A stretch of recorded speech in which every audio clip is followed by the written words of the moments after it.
you are not grounded, then you will go with any wave and any wind. And you can never make a difference in your life if you go with every wave and every wind. That you are looking behind you for affirmation. That you are a young person and you are looking behind you, that people are going out and you are not really, because we have different personality types. You are not a person of going out. But then you want people to feel that I'm trendy, I can also go out. So let's go, and you are bored to death. Guys are dancing and you are bored to death. But you want to tell people that I'm also with it. If you don't want to go out, stay in your room. If they don't like you staying in your room, did you carry anybody's body? Look at your leg, tell your leg, my leg, these are my legs, not someone's. Can you say that? My legs, these are not someone's. My knees, these are my knees, not? I would have said many more, but you are in a chapel. I said this is where you are restraining me.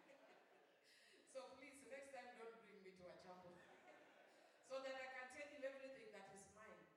And I owe you no apology for everything that I have. Because the Bible tells me I am fearfully and wonderfully made. And so are you.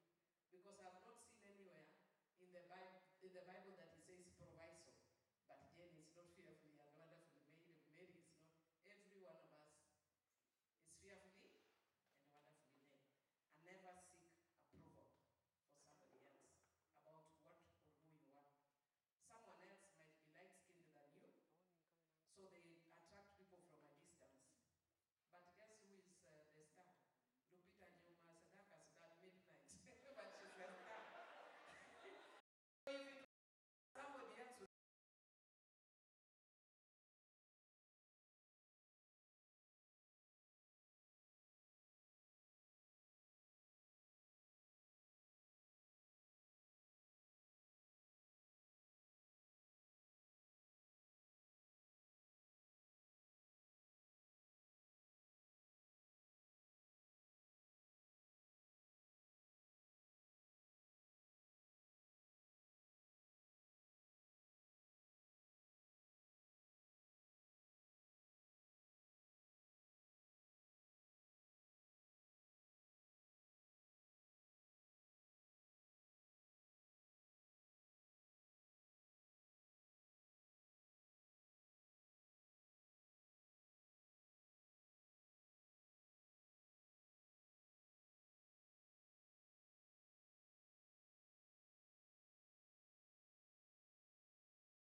you did mention that.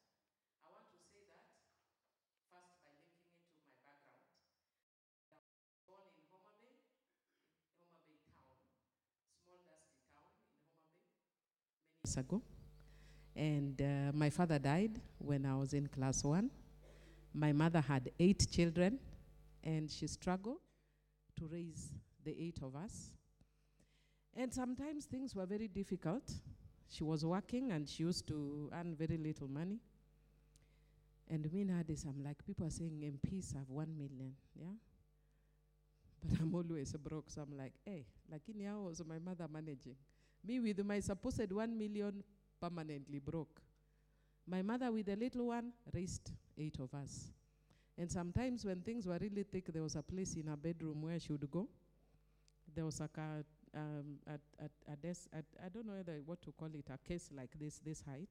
So she would go and stand like this, and it was facing the window towards the gate. So she starts doing this. So when we see her doing that, we say, hey, things are bad. Up until we know things are bad. And when things are bad, that's the time we know my mom will tell you we are going to have Hungarian goulash. So tell my mother, what is Hungarian goulash? So we say, well, maybe her, because she did her training. She was a social worker and a nurse. So maybe because she did her training in Kenya Israel School of Social Work. So I said, maybe the Israelis taught her about Hungarian goulash. So we wait to see this Hungarian goulash. So she goes and fries unga. You know unga?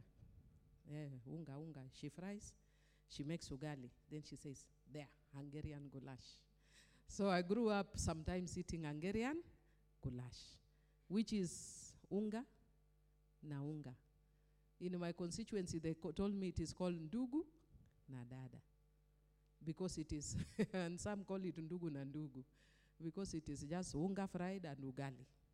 That is my background. And I spent most of my time out of school looking for bursary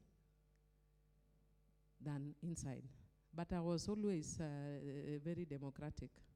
So even though my mother was like, please be patient, just stay, don't disturb people because I'm really struggling, but I would be suspended because I was telling the teacher about democracy. But the only saving grace is I'll be suspended, not because I was going to a disc or what, but because I would be like, why are you treating so and so unjustly, unfairly? But then at the end of the day, I'm number one in my class. Not because I was born exceptionally bright, but because I was conscious that if I worked hard, I could make a difference in my life. And I am telling you this because I have very many young people that I'm mentoring now.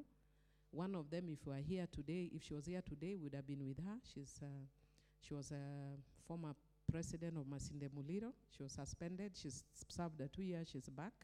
She's called Winnie. But as we speak, she's in Ghana.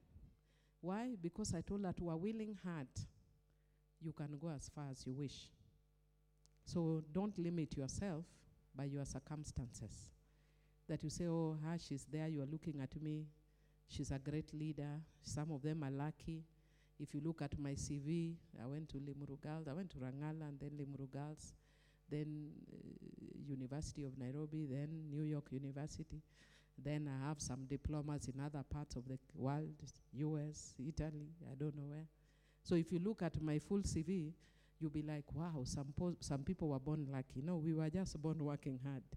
So you also be hardworking. I like telling young students, young girls, when I go to schools, that when I went to my secondary school, Rangala Girls, when I went then, the results of that school was upside down, Alliance. If you wanted to get our results, you take the results of Alliance, turn it upside down, then you have our results. If there were no failure in Alliance, as there was no A. That's how my school was. And if there were 100 A's in Alliance, as there were 100 fails.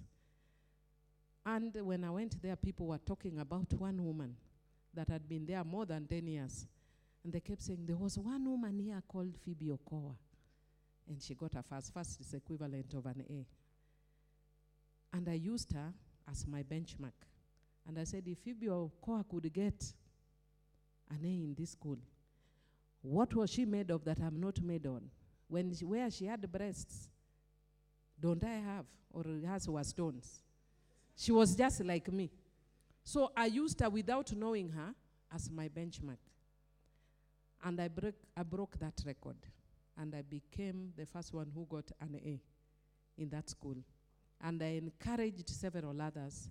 And now it is actually one of the leading schools academically, nationally. Not locally, nationally.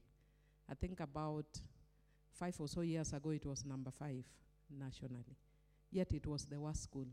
And when I go to the school, they tell me it's because people say there was a girl in this school called Millie Odhiambo. The same way I used to hear there was a girl in this school called Phoebe. And Phoebe is the first woman in Kenya.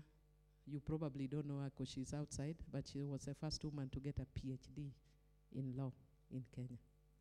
Nobody knows her.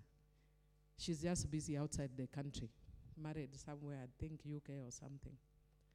So what you want to be or want to become is up to you.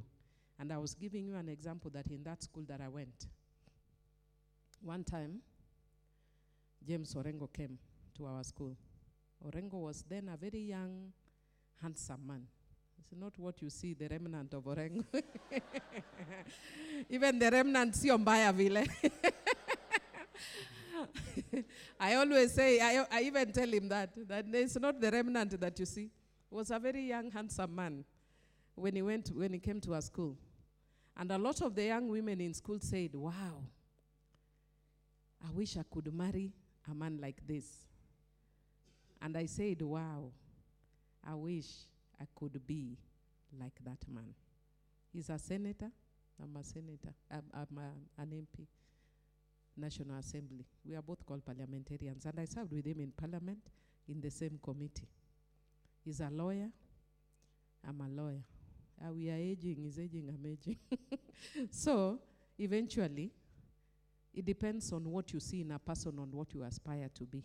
So I can come here, and whether you are a man or woman, there's something you will see in me, something you don't like, something you like. Please pick just the one you like and pin it and say, one day, if there's something I've said either about myself or somebody else, and aspire for greater than that. Because you are an era that us we didn't have, which is the era of technology. Charles will tell you that we'd go to the library to study, and you get the law books. You have been referred to the law reports. Umetafuta because somebody has borrowed it. So you search, it has taken you 2 months to get that article you are referred to get the book that has the article. You go to the page, somebody told them and went off with them. The law report is there, but the pages are gone. But guess what? Now you get them at click of a button. So you have advantages we never had. You want to go and study, opportunities are available. Short term, long term, which we never had. So for all of you, the sky is the lower limit. Agreed or not agreed? Back to reality. When I started my work in FIDA, that's a very long introduction.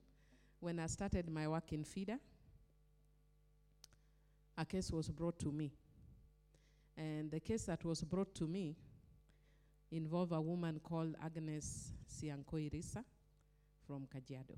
So it's good, I'm in Kajiado. I don't know if there's any relative of hers here. And Agnes was an ordinary Maasai woman who had taken the husband to court for domestic violence, for beating her. When I took up that matter, I got a lot of international attention. My office had to set up a media interview center for me because I was being interviewed by CNN, BBC, Daily Telegraph. That's when I realized that there were so many branches of all this media. Somebody would call me, this is CNN Tehran. This is CNN, I don't know, Liberia. This is CNN. I was being interviewed. So I was given that role for a while. I was just being interviewed. And why was I being interviewed? They had never heard of a woman suing the husband for beating her in Kenya. That is that recent. It was unheard of for a woman to take the husband to court for domestic violence. And it found its way, if you look, I don't know if the updated version has it, but it found its way in the International Human Rights Law book. When I went to New York University, I didn't even know. So I'm in class, and then somebody comes and tells me, you are very famous in Africa. So I said, why? You are in our textbook. So I went and checked, and then I saw the case was in the textbook because it was a big deal, taking a case of human rights violation. Fast forward, very recently, we have seen cases of young girls who have been murdered, who have been killed, like the case of Sharon, was a university student, right? More recently, we saw a woman student killed, which university? The one who was killed by the boyfriend. Let me not even say the one, because the ones who've been killed by the boyfriends are very many. But when you're talking about sexual and gender-based violence, if I were to give examples, you will notice that there's disproportionality, that there are less of cases of violence that relate to young men. Majority are young women who are being killed by spouses, by boyfriends, or even randomly by strangers. but the ones of friends or acquaintances have gone pretty high. So when you're talking about sexual and gender-based violence, you will be talking about sexual violence that is gendered. But it is gendered because your gender then becomes the prime or the consideration. That I will be more vulnerable because I am a woman. I know Charles was questioning me here when we were sitting, and he said the boy child is under threat. That may be so, but facts are stubborn.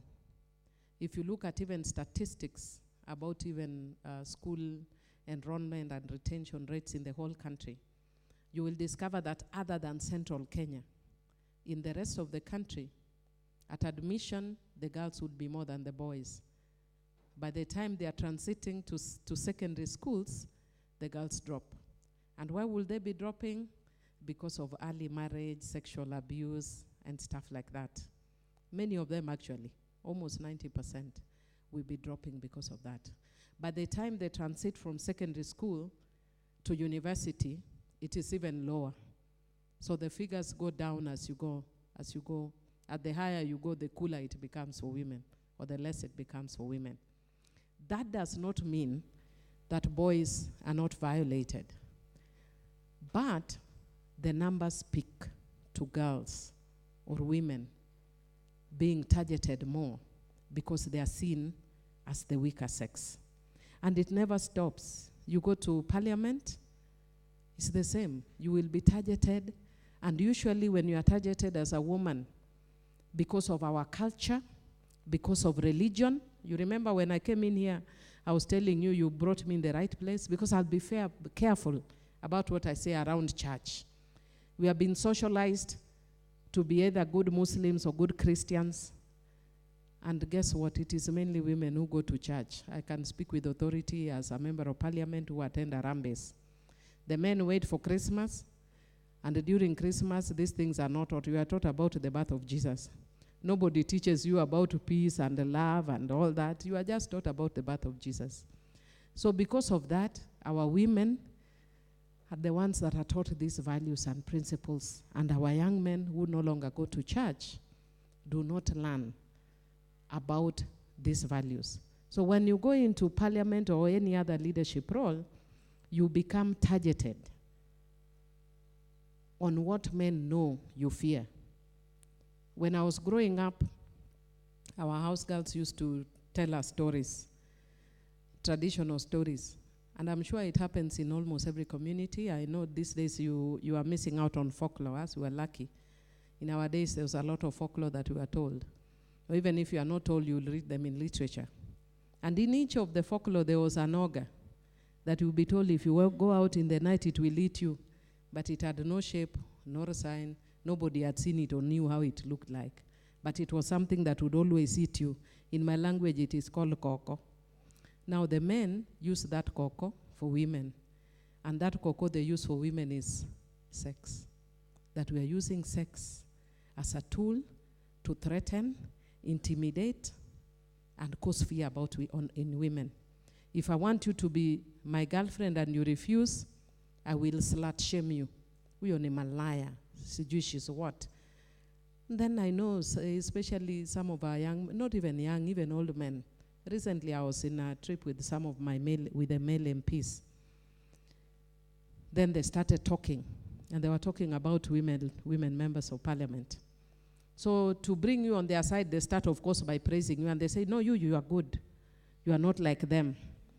Them, they are very bad. They sleep around like so-and-so has slept. So I asked them, when they are sleeping, do they invite you and say the show is beginning, watch? Nobody invites you. So I said, when people want to enhance their ego, we know men, the way we are socialized. We are trained that if you tell people that I've slept with many women, it is a plus for you. But if I'm a woman and I came here and I told you, now let me tell you, I'm a hero, I slept with 50 men, you say slut. Is that not correct? When you are a woman, you say, I slept with 50 men, you are a prostitute. You are a man, you say you have slept with 50 women when you jogo. socialization. Is that not correct? So the men know that when you use sex to slut shame us, or to threaten us, or to intimidate us, and as women we are trained, we grew up knowing that we don't talk about these issues. We don't say some of these things. So I will not say even when I am embarrassed or when I am attacked, because then you will turn it and throw it against me. Sometime, if you actually Google Millie Odhiambo, if you don't get it in the first hit, maybe now because I talked about something more recently, it might be the top, yeah? But before then, if you Google Millie Odhiambo, you say throwing her pant or her thong in Parliament. I told them, so what if I throw? I wear Victoria's Secrets. So it doesn't matter even if I throw. Yeah? but what I'll tell you is that what happened that day in Parliament, is that, you know, sometimes we are divided. I never take us seriously, by the way. Let me throw caution to you as young people. And I shared it one time and people thought I was joking. I shared one group, I think it's called Group Kenya, where young people abuse each other like crazy on ethnic grounds. And I told them, as you're abusing each other, we will go and attack Ichungwa and whoever. But if I go to Parliament, I have a pet name for most of my colleagues. I call Ichungwa boyfriend. They say, hey, girlfriend, how are you? I say, hi, boyfriend. We are very good friends. So don't waste your energy hating each other because of us. Because we know politics is politics. So don't make it a matter of life and death in your heart and kill each other. Otherwise, it will happen to you like it happened to me, that I'm busy abusing Uhuru Kenyatta, Shenzi type. Then somebody comes to my house and says, what do you think about the handshake? I say, which one? But you have not seen the news, there's a handshake. I say, oh, okay. You go and hide. Why? Because you have been busy abusing Uhuru and they are shaking hands now, you are not there. So in the same manner, don't abuse each other on our account. That's how we are as politicians. That is the truth. Yeah? But back to what I was telling you, that I was in Parliament that day, and we were fighting over a law which was very fairly harmful for Kenyans, because what the law was saying, my background, I've done a lot of work in human rights, even when I was litigating. I did a lot of litigation on family law and human rights, and I've always been a very strong advocate for human rights. So it was actually taking away some of the gains that we've done in human rights. And the example I like giving is that some of you, I know, because this is fairly a church university, so maybe if you're interested in a girl, you'll talk to her outside, maybe not within the presence of the university. So maybe after you go to the town center, where your lecturers are not seeing you and you're buying a lady a soda and you're coming back to Nazarene, and in the evening you meet the police. So they start asking you, we ni nani, unaenda wapi, na mtafanya nini na huyu pamoja. That's why you know this guy saying, hey, una maswali mingi kwani weni polisi. Is that not correct? So what the law was doing is that it was going to take away those rights. And we said, you are not taking us back to those days. But we were few. We didn't have numbers. So when we went to Parliament, we said, even when you don't have numbers, we have means to make it difficult. Even in the US, I think you saw that around the same time we were doing, because the Democrats were fewer in Congress that time, they just sat down. They had a sit-in to show displeasure. So even as we exercise what is called filibustering, which I'm sure you've learned about. And when we exercise filibustering, because we didn't have the numbers, we basically tried to extend the debate as much as possible. So when you are given time to talk, you talk about everything in the under the sun until you can't speak, your time runs out. Then you raise points of orders until the speaker notices that you are just buying time. So when we could not do any more tricks and people have to vote, so we walked in with papers, tore papers, and threw them all over and started dancing. Yote yawezekana bila uhuru. So we were dancing, but now there's handshake. So we were dancing and having fun. And we stopped Jubilee from doing any transaction, as few as we are. So I'm told in the afternoon, over lunch, they went and they were called to State House. and given tongue lashing. And they were told, how can you not pass the law? And you are more than these guys. And they were given instruction, it doesn't matter what you use, but that law must pass. And they were told, there's a difficult one called Millie Odhiambo. They say, mark her, deal with her. Then the women were like, aye. Then they said, if the women can't deal, let the men deal. So I go into Bunge, and with me, I'm still thinking it's still yote yawezekana. I've gone dancing, yote yawezekana. We are trying to get to the speaker. First, the cameras, because you know, state authority, the cameras were switched off.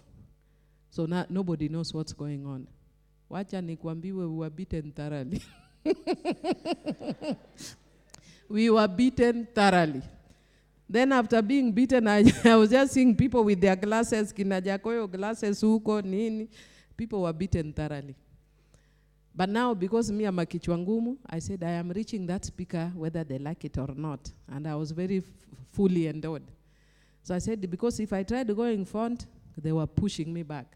So I couldn't. So I turned with my back and hit them with my bums to reach the speaker. I said, if I can't do it with my hands, I'll hit with my bums. So I hit them, but now when I reached the speaker, I suddenly noticed I couldn't move forward. Why? Because there were members pulling up my dress, others pulling my panty. So I was like, this can't be happening inside Parliament. So others are pulling up my dress. As I'm trying to bring it down, they are pulling up. As they are trying to bring it down, they pull it up. And then when I try to move, another one is pulling my panty. So I said, what these guys are trying to do is they know women fear nakedness. So I said, I will use reverse psychology. I pulled up my dress and said, ni kitu gani hamjaona that your mother or wife doesn't have? Why? Reverse psychology. Because you are trying to shame me, I will not allow you to shame me. Not with my body. Especially because I'm fearfully and wonderfully made. Now ukiniangalia hata calves ziko. Niko nazo ama sina. They are there, so you will not shame me with my body. But when they came out and people were sharing at we normally have a members lounge, even after beating me, and Kuria hit me here. I don't know, I was telling him, I don't know why you want to acquire yourself the fame of panty, because he did not touch my panty, he beat me. The one who pulled my panty, thank goodness, he lost his election. Niko na mdomo kali lakini. So he lost his election. But Kuria, so when we came out, and people said this, I don't know why he's the one who acquired that. You know, I didn't tear Millie's panty. I said, and who told you, you will need gonga? And I was actually admitted in hospital for 2 days. Because I didn't realize then that I was actually hurt. But he hit a nerve. But that's for another day. That one of Moses is neither here nor there. But what I wanted to tell you that for men, their aim was to shame me sexually. But then they ran out and say, Millie threw her thong. Why? Because when they notice I used reverse psychology, then they must make you look bad to say you are throwing your thong. So I said, either way, you will not make me look back. Even if I threw my thong, it was Victoria's Secret. So who cares? But I want women to know, and young men, that in life, people will always use on women slut shaming. Whether or not you do something wrong, they will always try to slut shame you. I want you to look at the video that was doing the rounds about Esther Passaris. My good friend and brother, Honorable Sonko, knows that we are very lazy minds. And he knows nobody will watch that video. And if you are a person who knows Esther Passaris, because we all know her, and you know the way she talks. If I met Esther because she's like me, she likes dressing and feeling good. And you meet Esther and you tell her, Esther, you are very smart today. She says, really? Oh, thank you, I love you, I love you. That's why I was telling them, I tell you I love you, but I'm not a lesbian. Because that's how Esther talks. So how does Sonko translate what Esther tells everybody and everybody knows? That when he said he's giving her $500,000 and she says, oh, thank you, I love you. That means she wanted him sexually. Why? Because men know that when you get to women on issues of sex and sexuality, women shy and they are embarrassed. If you are a woman and you are here and you want to seek leadership position, I want to tell you, you must nurture and learn to have thick skin, and you must learn to shed away embarrassment. But that can only happen if you have confidence and faith in yourself and in who you are. Because if somebody calls me a monkey and I know I'm not a monkey, will I become a monkey? If you call me a prostitute and I know I'm not a prostitute, will it make me a prostitute? And even if I'm a prostitute, which part of your body do I borrow to walk around with? Kila mtu ako na yake. Yeah? So what I am saying is that in terms of sexual and gender-based violence, the disproportionality is mainly against women. Now, speaking to you as young people, I want to speak especially to the young men. Then I'll talk to the young women. One of the things, there's a video that I saw going around from the governor of Eldoret, around Eldoret, was in Gishu. And he's cracking a joke, I think it's him, and he's cracking a joke that even them, they were disappointed severally. There's no guy who, very few, would tell you that the first person he dated is the first person he married. Is that not so? Dean, Nama, you are unique. Maybe Dean was unique, that the first person he dated is the one he married. But I can tell you, young men, your hearts will be broken. Young women, your hearts will be broken. And even me, the first person I dated is not the one I married. And I can tell you that time, when I used to see him, I used to think this is God's gift to the womankind. I thought the most handsome thing I've ever seen on earth. But now when I meet him, I'm like, what the hell was I thinking? So when a man breaks with you, you'll be thinking, oh, I'm dead, I'm dying, I'm going to kill myself. 20 years later, you'll be like, what the hell was I thinking? So men, even if a woman breaks up with you, it's not the end of the world. I'm not saying you will not hurt, especially if it is puppy love, the first love. You will think that you are dying. You will think that it's worse pain than cancer, even though you've never had cancer. You will think it's the worst thing that has ever happened. It is not. There are worse things that will happen to you in life. But you can get over it. You don't need to kill somebody, threaten somebody, because they choose somebody else over you. Young girls, there's a very bad culture that is growing up in this country. We want instant things, yeah? Instant coffee, instant riches, instant sex, instant gratification. That is what is also causing a lot of us trouble. I don't want to name names because I don't want to vomit on the graves of people who've been unfortunate. But when I looked at Instagram photos of some of these young women, you are in the university. All you are doing is laying, showing people. I am now at Intercon. Doing what? We were with Jenny in Intercon the other day. I was too busy. I'm like, when will this meeting end? Last week I was in Rwanda, in one of the best hotels. The other week I was in where? Before Rwanda, where I was, I can't even keep track. Huh? I was in Hong Kong, in one of the best hotels in Hong Kong.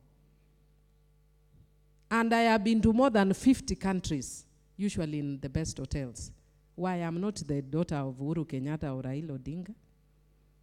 I am a girl who grew up eating Hungarian goulash. So don't want quick things, because that's where the men fix you. That you want to show people that, oh, my guy drives a BMW, so what? Wait and buy yours. And you will buy. Will you not? And if Millie Odhiambo can buy her big cars, at your age now buy choppers. How many girls believe you can buy choppers? Yes, you can buy choppers. Because you have opportunities that we didn't have. But you cannot buy them by trying to hook up with guys who are rich. Any questions? I've not gotten into the law. If you want me to get into the law, I'll get. But I wanted to talk more socially than legally. But if you want me to talk legally, I'll also talk legally. Any questions?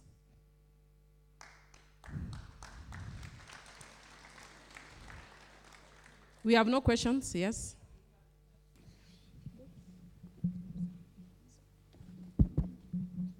Thank you for this opportunity, first of all. It's an honor to meet you and to be here. My name is Mark Thumi. I'm a third-year law student. And since you've said you wanted to speak about it socially, I thought maybe I could raise a question as well. So today we're speaking about women in leadership. On the side, women in leadership. And first of all, I'd begin by saying that it's true. We have a skewed view of women. You know, it's less respect in this country, and that's a given. There's no debate about that. But even internationally, my question would be, why is it that when women are fighting for equality, it's only for these top positions? You know, we're only talking about women in leadership, women in the boardroom. Why aren't we talking about women representation, you know, in the matatu industry, in the construction industry? Because, you know, even there, men have a much larger presence. But, you know, when women are fighting for equality, they only want it in terms of, you know, the leadership positions, in top organizations. So my question is, if women want equality, why not have it, you know, across the entire spectrum? Why only in these big positions? Thank you. Thank you. I think that's a wonderful question. I think I can respond as we go since I don't have something to write on. But I can say, unless I can get something, please. But what I can say, maybe in response, I agree with you 100%. And when I worked at the Credo, and just to correct, I'm not the director anymore of Credo. I'm an advisor, but I'm not the director. We ran a program called Mainstreaming in Action. And Mainstreaming in Action is about mainstreaming women in every sector. And we did a lot of work with the non-traditional sectors. Like we trained road engineers, we influenced policy, government policy. We worked with over 7 government ministries. And one time when I was driving, I just stopped. I had to stop somewhere in Siaya. I don't come from Siaya. But I stopped because I saw a woman flagging people on the road. So I stopped and said, how come? Because it never used to happen before. So I said, how did you get this job?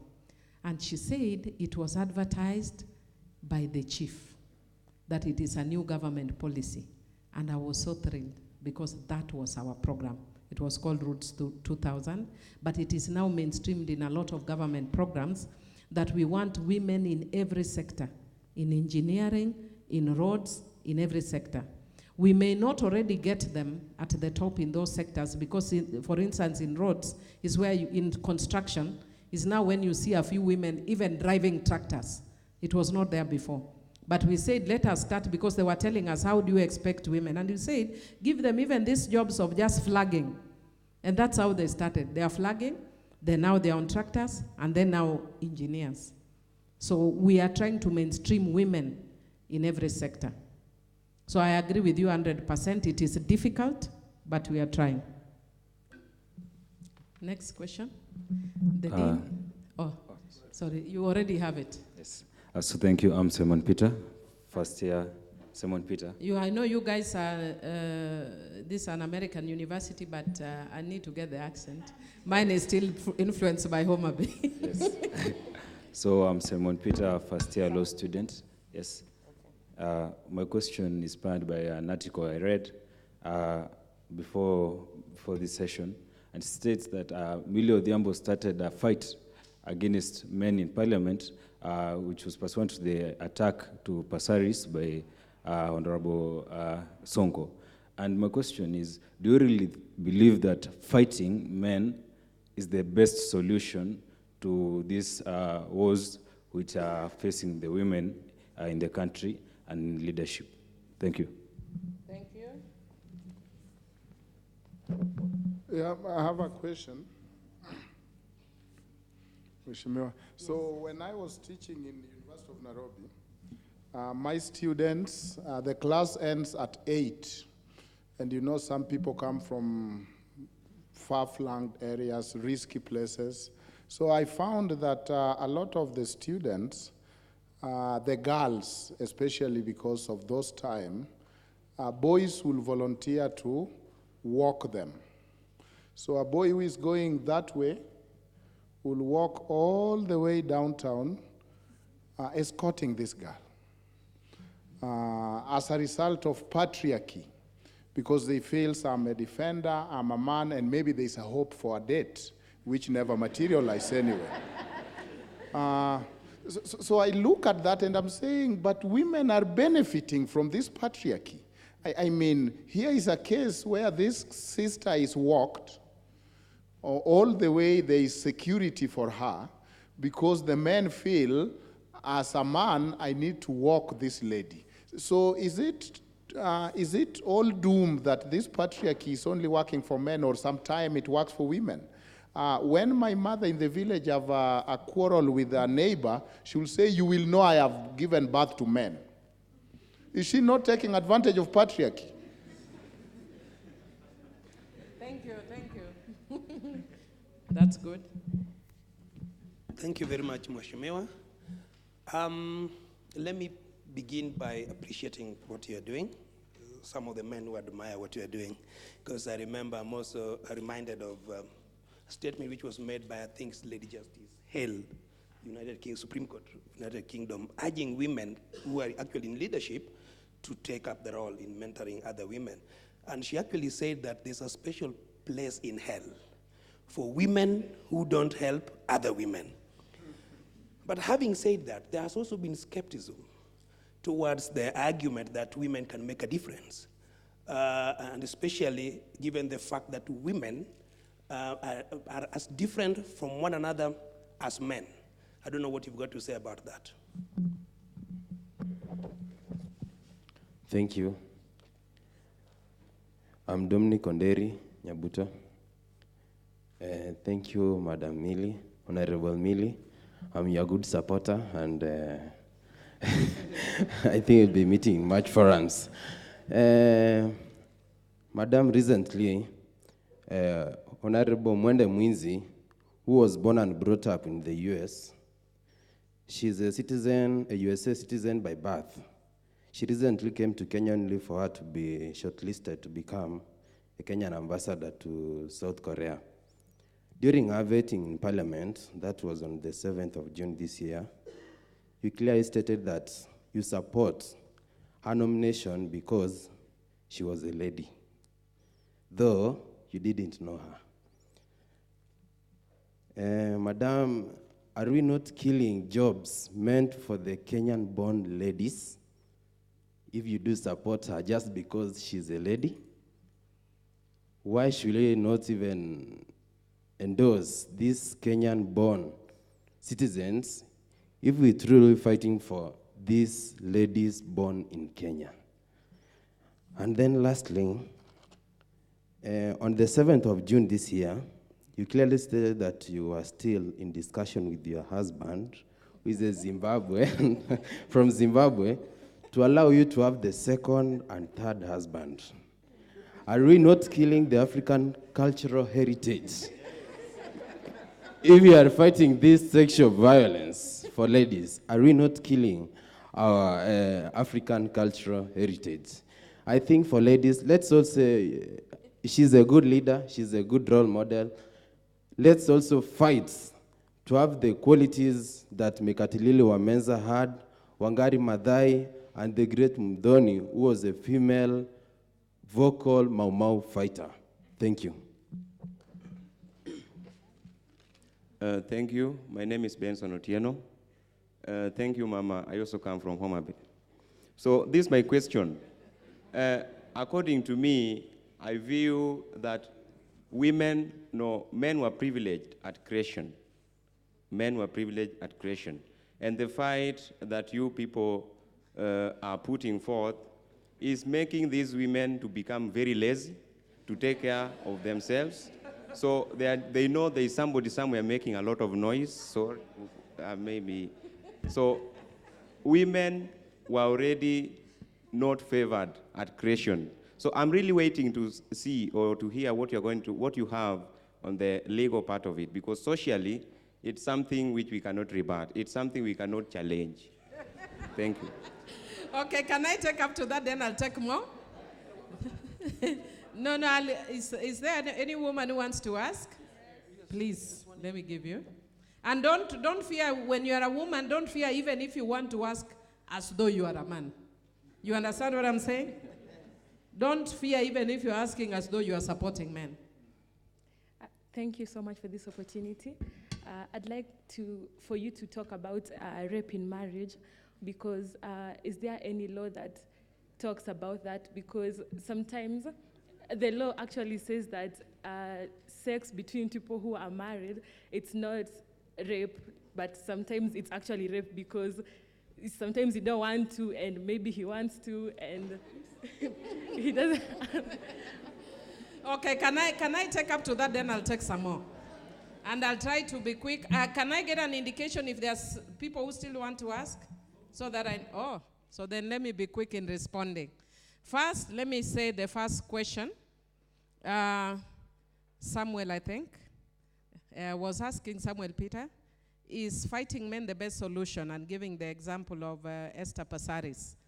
And what I can tell you, fighting men is not the best solution. The best solution is working together. But sometimes when you're working together and it's not making a difference, sometimes you have to fight back. Like I would give you an example. When I was attacked in Parliament, nothing happens. Honorable Sarah Korere was attacked, nothing happens. But she actually beat the guy who beat her. She clinched the seat from him, but he beat her physically. When my house was burnt in the last election and my bodyguard was killed, nobody has been arrested or charged to date. Because women are told you be peacemakers, don't fight back. And then it keeps continuing, because even after I talked about this one, you saw Honorable Amina Gedi was slapped by a man. Yeah? So sometimes we have to fight, and you have to shock the sensibilities of society and men so that they know that there's a problem here. I had to tell them they do not oversight our private parts for them to get attention. Why? Because you cannot be busy. We have a lot of legislation to deal with. Actually, I was telling Juliana that for me to come here, I've actually probably missed an allocation for my constituency because we are dealing with budget.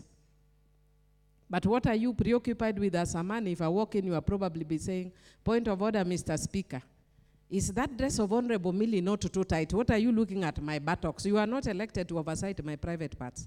Because my buttocks is private. It is not public. Yeah?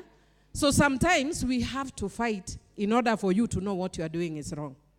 Because people have been too silent in Parliament when women are being violated every day. Men may fight because people were challenging me another day and they said, but Babu also fought with so and so.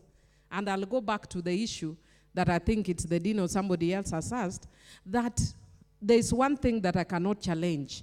Do men have physical power? Yes, they do. That I can't challenge, because if I try to lift, there are certain things, if I try to lift here, I probably will not be able to. But a man will be able to. But the fact that you are given that physical power that is stronger than mine does not mean you use it to beat me. You should use it to protect me, not to beat me. So that is why if you are using your power wrongly, we must raise an issue. So sometimes I may lump all the men together and they complain and say, but some of us are good, why are you lumping us together? Because you may be good, but you are silent. If you are good and a woman is being beaten, tell off your fellow man. But if you are not telling them off, then I have to tell you off so that you wake up and do your duty. So it's not about fighting men, but protecting the vulnerable in society. I think it's the dean who asked about boys who are volunteering to work girls. And even me, many used to volunteer to walk me from main campus to Parklands. Of course, some hoping to get dates, others not hoping, they were just nice. And did I benefit from that? Yes. Because then if there was an opportunistic person who wanted to attack me, they would not attack me. Am I benefiting from that? Yes. Because God endowed you with that power to protect me, not to beat me. So we only have a problem when you start using that power negatively. And if you look at what we call the wheel of power and control in violence, then it will show you that the people who are abusive will use the wheel of power and control, which is used negatively. But we are telling you, don't use that power against me negatively. Understand that I was born physically weaker, but I also have intellectual capabilities that are probably better.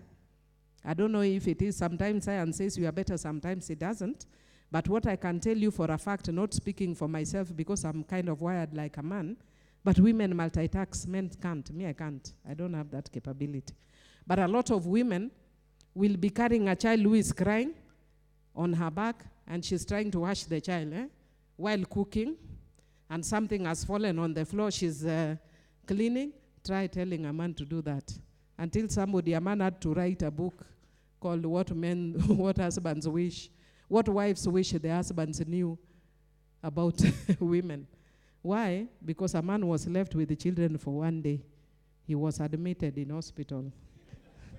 Because he was like, how do women manage this? So I have capabilities which you don't have. But I don't beat you. We don't deride you intellectually because we have them. In fact, we are trained as women that even if you marry a stupid husband, when you come in front, you praise him and say, this is the most intelligent man in Africa, east and the south of Sahara. But you go back home and you know this is the greatest idiot on earth. But you will praise him because that is how we are trained to deal with our men. So why don't you also nurture me, protect me, and care for me? The same way I'm nurturing you and protecting you intellectually. Then,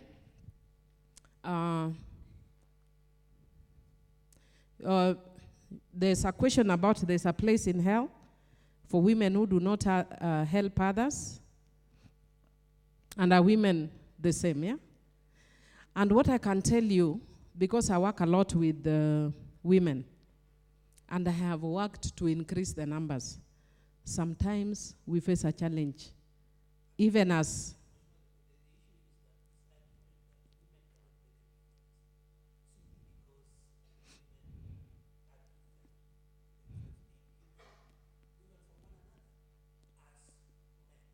yeah. Yes, there's no commonality. That is true. Actually, there's a word I'm looking for. But we all don't... I used to be very poor in biology. But we all don't... what is that one that plants... Is it photosynthesis? That plants all move the same way to sunshine. Women are not like that. We don't all react the same to sunshine. We are all very unique in our ways. We have different personalities. I always tell about her personality. She's predominantly melancholic. I am not predominantly melancholic. I am predominantly choleric, sanguine, and a bit of male. I'm a bit of everything. So we are all very different. So don't expect me to react the way another woman reacts. And that is, I can tell you for a fact, that is also has been a challenge for those of us who are fighting for spaces for women, that when women have then come to parliament, others are fighting women.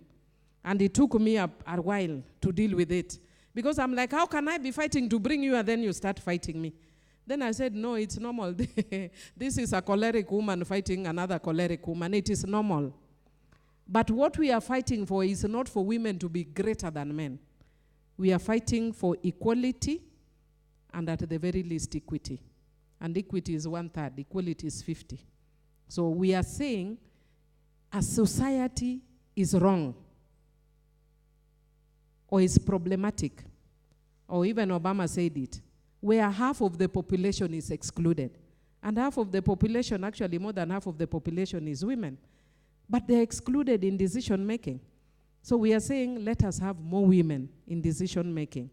But once they're on that table, when you are a woman, do not fear. Fight another woman if you want. There's no problem. The men fight each other. Nobody asks them what's the matter with them. They are fighting each other all the time.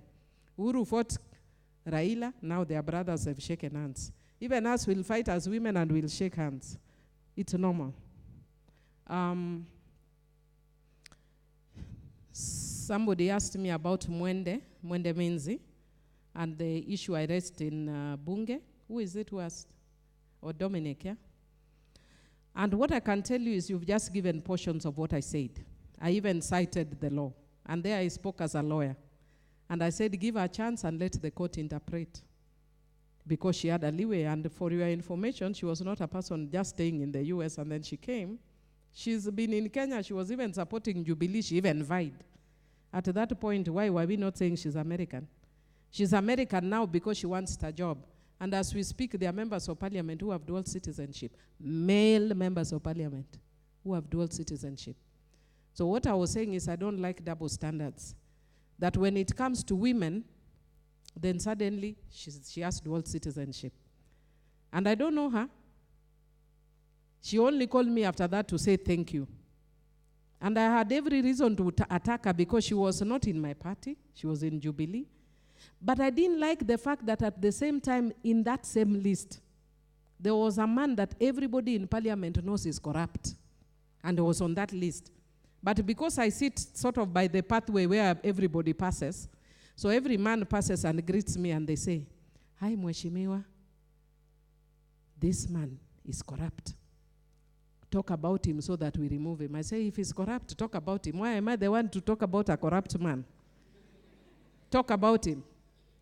But the woman, they don't tell me this woman has dual citizenship. For a woman, they are brave enough to say it themselves. Because men see women as low-hanging fruits. So if we didn't need her because of a dual citizenship, then let us also strike that man for being corrupt, which I think is a worse evil. But I think fortunately, I'm one of the people who came up with this constitution, and we recognize dual citizenship because increasingly a number of Kenyans have dual citizenship. And if you were to take stock, I can almost assure you in this room, there must be a person with dual citizenship. And the younger generation are going in that direction. In order to get opportunities, you'll have an American and Kenyan citizenship. What we did not agree on, we actually stipulated, if you actually look at the relevant schedule in the Constitution, we provided which people are excluded from what jobs are excluded if you have dual citizenship. But by a lower act of parliament, we then tried to stop.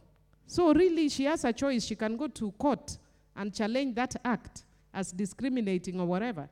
But even I was raising an issue under the Constitution that gives a leeway. So I was saying, let us not be the ones to stop her. Let her go ahead. If she's allowed, then she can then question. But then Parliament said, let her renounce her American citizenship. At least that would also give a choice, worst case scenario, that she can decide whether she wants to renounce or not.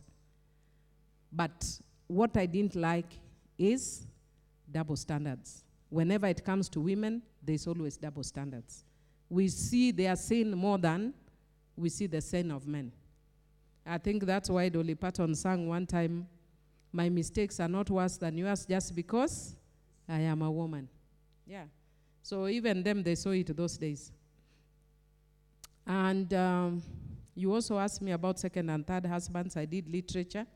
And there's something called exaggeration and hyperbole. That sometimes if you want to bring a point home, do exaggeration and hyperbole. That men have second, third, fourth, fifth, 20th wives. As women, we have never questioned or complained, except maybe the West, who will not allow you. But you, when I raised that issue, I posted it on my Facebook that I was in Rwanda last week. And I was known by all citizens from other countries, South Africa. I've gone to a shop, a man from South Africa says, he's been looking at me for 20 minutes in a boutique. Then suddenly he goes, we're just chatting about clothes for his wife. He wanted to buy a dress for the wife I'm buying for myself. Then from nowhere he goes, now I know. The voice. You are the one. I said, which one? The woman from Kenyan Parliament.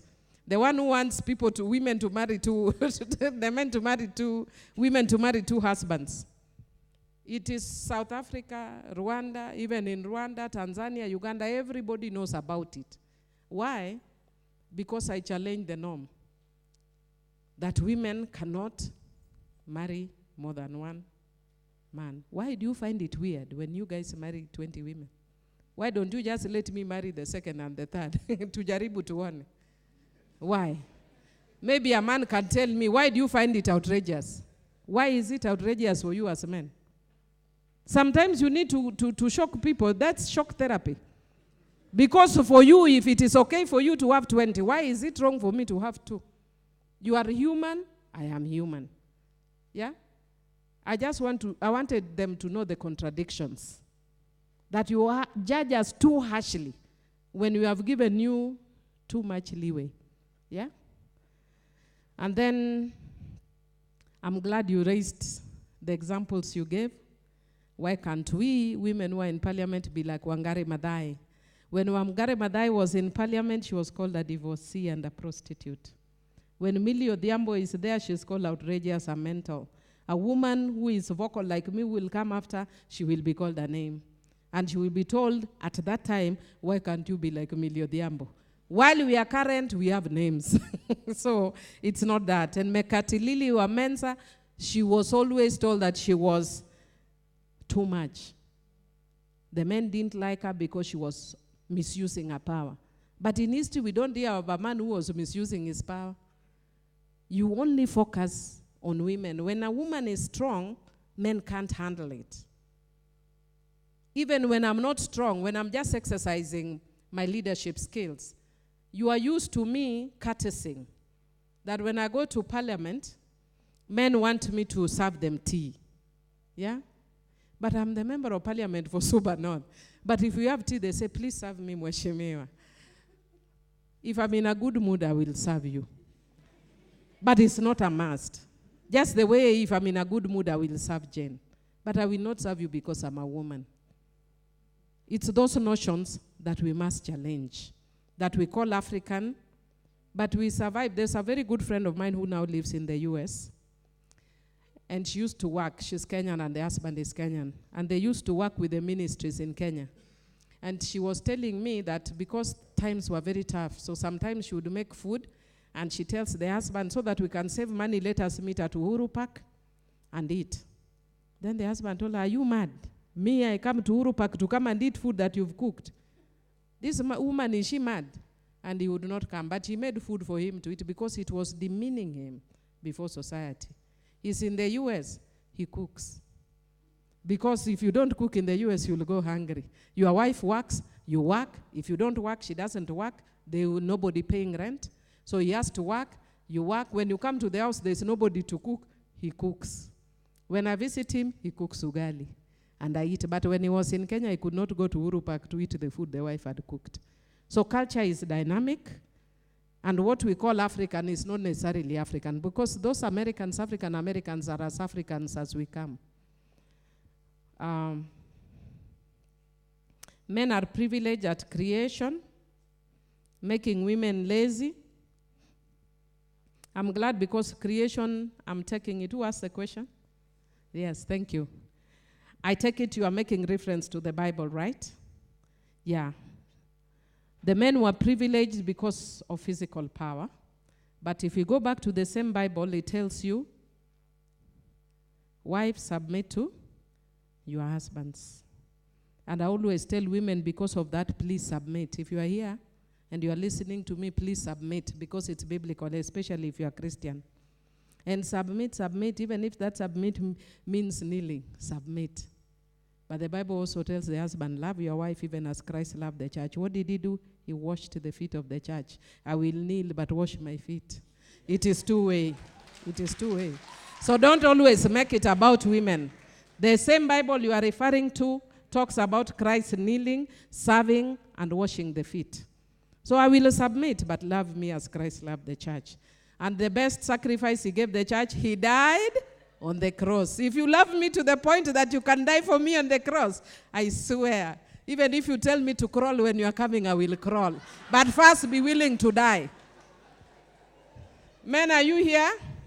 First, be willing to die. Then I will crawl. Any other questions? Yes? Oh, and there's a question on rape in marriage. I can come to it later. Women, is there a woman? Sorry.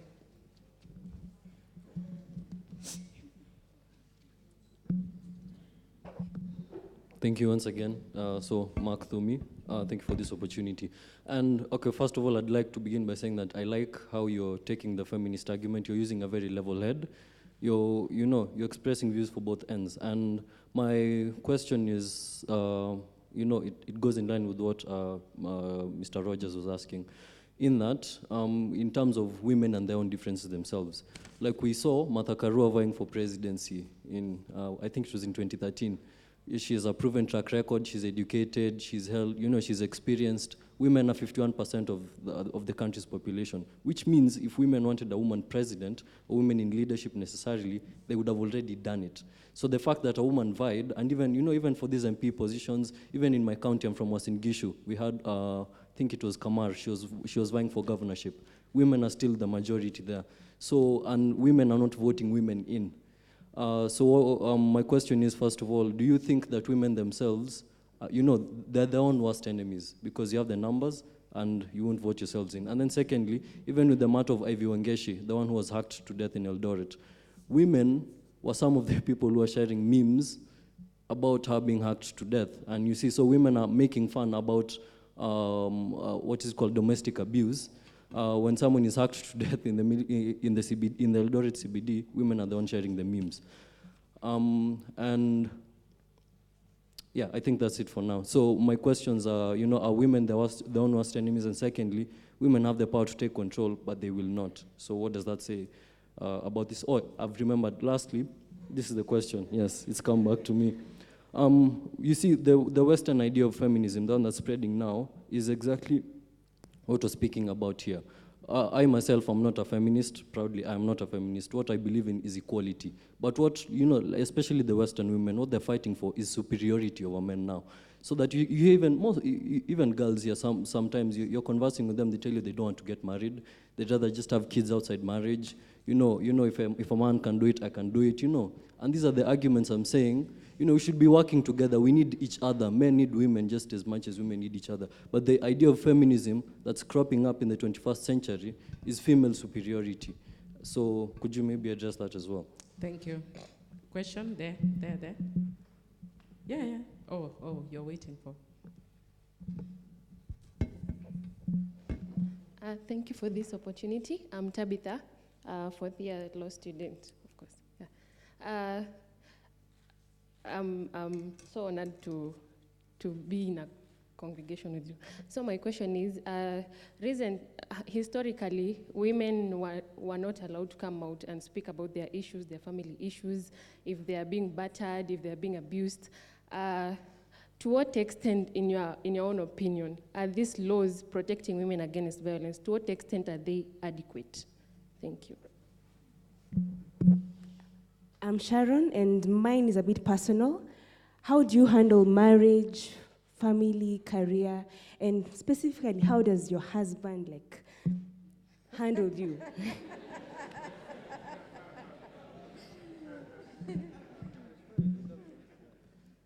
Okay, who else? No. My name is Wesley Jeff. Pardon?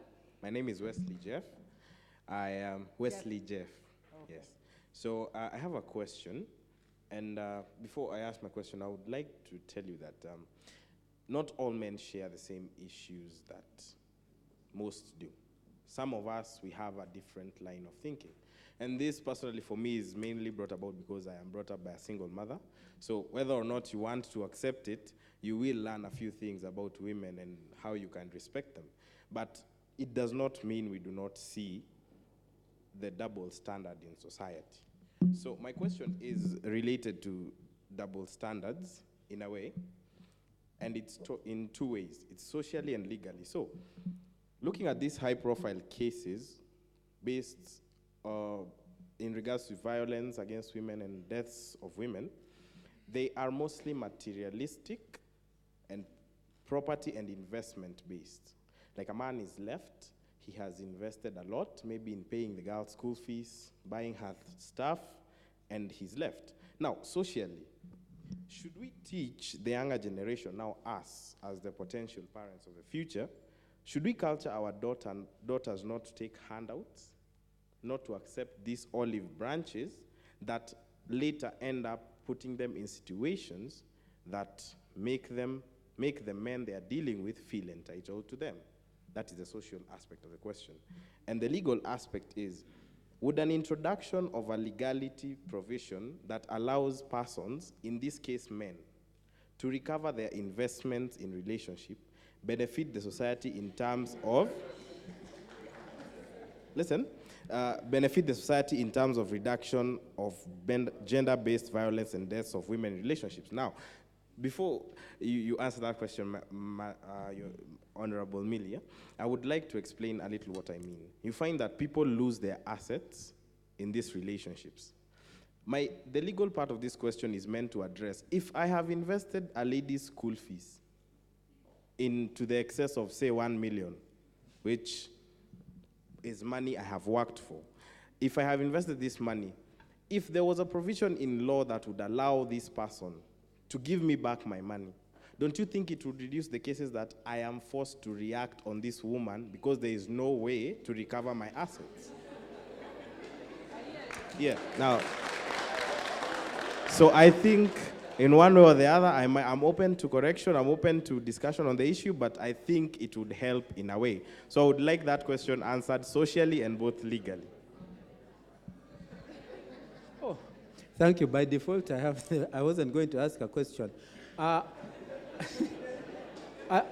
move away. I want to go to your PhD on digital voting because I'm trying to write about the handshake, and obviously I can't understand that. But I've looked at what happened in the landmark decision by 4 judges who made the rerun have to be there. And I want to ask you, even look at the Law Society of Kenya Judicial Service Commission male representative. There are allegations that digitization may, I say that advisedly, may have interfered with the outcome. And this idea of digitizing our leadership, democracy, appears to be problematic. So to phrase it into a question, perhaps our level of development may mean that we remain manual and do not go the direction of relying on extensively on digitization.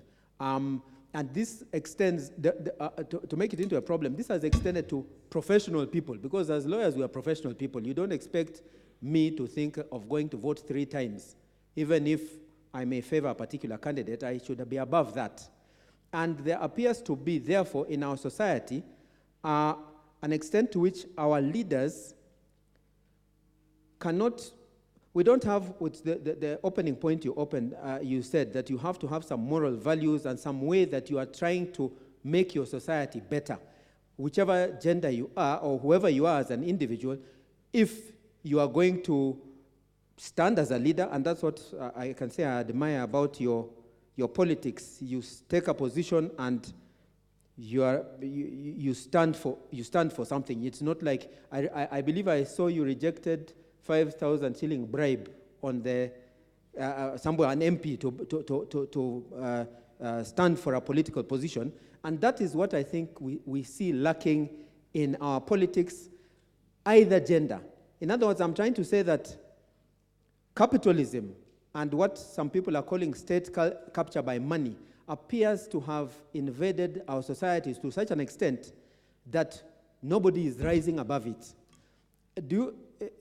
I'm degenderizing what I see as the social problem in our society. It is more one of we need to provide for equality. The Dean is staring at me, so let me conclude. Let me put it in a very fundamental way. Honorable classmate, why can't the women make their argument more of an inclusivity argument? Not just for women. There are persons with disability who are marginalized. There's a new gender. When we are drafting nowadays, you can't talk of either gender. You have to say any gender, because there's another gender which seems to have lost some case last time. They cannot marry. So that what I'm trying to say is that women seem to be making their case an exclusive one, yet the society is so, our man-eat-man society is so exclusionary that there are many vulnerable groups, even poor people as a category, and there is no socialism and inclusivity, and that's what the handshake appears to have brought in. So that it's not women who are, you seem to have succeeded because you are highly talented, but there are many people, if you are not born with talents like you were born with, this society in Kenya is basically a man-eat-man society, and that is the fundamental problem that needs to be solved, not just for women alone. Thank you. Yeah. I'll take the final round after this, but let me just respond, and I'll request for another piece of paper. First, I think we are raising issues about, let me start from the bottom with what Dr. Hamala said on the issue of corruption, because you actually, I would call it as integrity, which you are calling degenderized, and lack of an ethos in society, and lack of values. And when we are coming up with the Constitution, we came up with a whole chapter on values. But unfortunately, this I can tell you from my own experience, that as a country we have sunk extremely, extremely low on values, and that has no gender. That I can tell you for a fact. That on sinking, it affects both men and women. I just came back from Rwanda, and I was fortunate that before I joined Parliament, I was doing a lot of consultancies in Rwanda.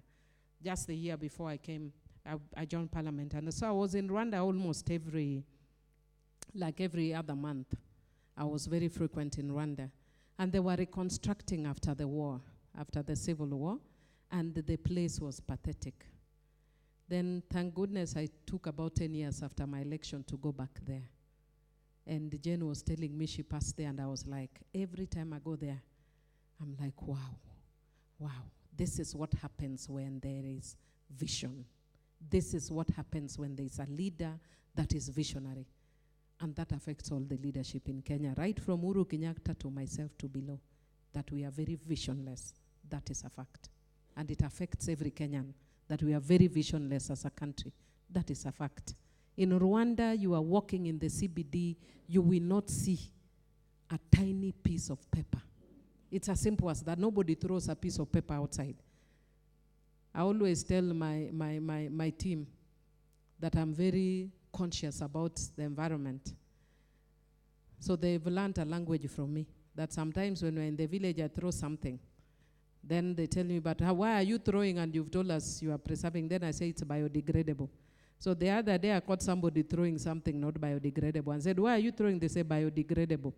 So now I'm changing, I'm not throwing even the biodegradable, I'm keeping in. And I was not doing it because of Rwanda. But it starts from as simple as that. That when you are at your level, when I was in Rangala Girls, we had no set of values, we had no culture. When I went to Limuru, there was a culture. That in Rangala Girls, if you are given a full scarf like this and it's over, or it's finished, you go back to even before it's finished, you go back to the teacher, and I said, excuse me, my book is filled up and you are given, but you still have a whole page. So I went to Limuru Girls, and you are given full scarves. Then the teacher came at you, oh, are your full scarves over? You need more? I said, yes. I was the only one carrying my hand. And everybody looked at me and said, what did you do with your full scarves? Why? Because there was a culture of honesty. And I learned the culture of honesty. Yeah? And one time I was I was a very good soloist, but I was good soloist for the senior school in Limuru. Then the junior school took my song. Then when they're going for competition, they said, let Millie be the soloist. So I went. The whole school agreed. But one teacher came and said, but you are a senior. I didn't even think about it. I said, so? He said, no, this is for juniors. But how are we in Kenya? Now we cultured, how are we socialized? We are socialized that it's okay to lie. And it's okay to tell us a white lie. It's okay to steal a little. It's okay. So when I became the MP for Suba North, from Beta originally, that's when I saw how difficult it is. That then you become the enemy. And I become branded, by the way. No manager wants to come to Suba North. Then I ask, why don't you want to come? Mheshimiwa zuias people from eating. She stops people from eating. And when people see you reach a level that you are not allowing people to eat, then the skunk is thrown at you. They start branding you as the corrupt one. That is what is ailing this country. And until and unless we start at our own respective small spaces, Kenyans should not expect a miracle. It will not happen. but it takes visionary leadership. I don't want to talk about the handshake because of the divisive nature, but if Uhuru Kenyatta were to be focused on what is talking about handshake occasionally, and focus the country on healing on ethnic grounds, and focused the country on integrity, and focused on wiping corruption, he does not need to do roads. They will fall in place. If you go to Rwanda and you see the roads they've done, you sit and you think you are in Europe. And I'm not exaggerating. I hope the school can sponsor a few of you. Is there Rwandese in this place? Is there? Anybody from Kigali? Here? Not in law. But if they're here, ask them, they'll tell you the truth. Rwanda feels like Europe, and it has happened in just about 15 years. Then somebody was challenging me and telling me it's because their population is small. 13 million is not small. If you're able to do that at 13 million, you can do it at 50 million. So it's up to us as Kenyans to change that culture. So I agree with you, and it is about us retracing our paths and getting stuck on values that make sense.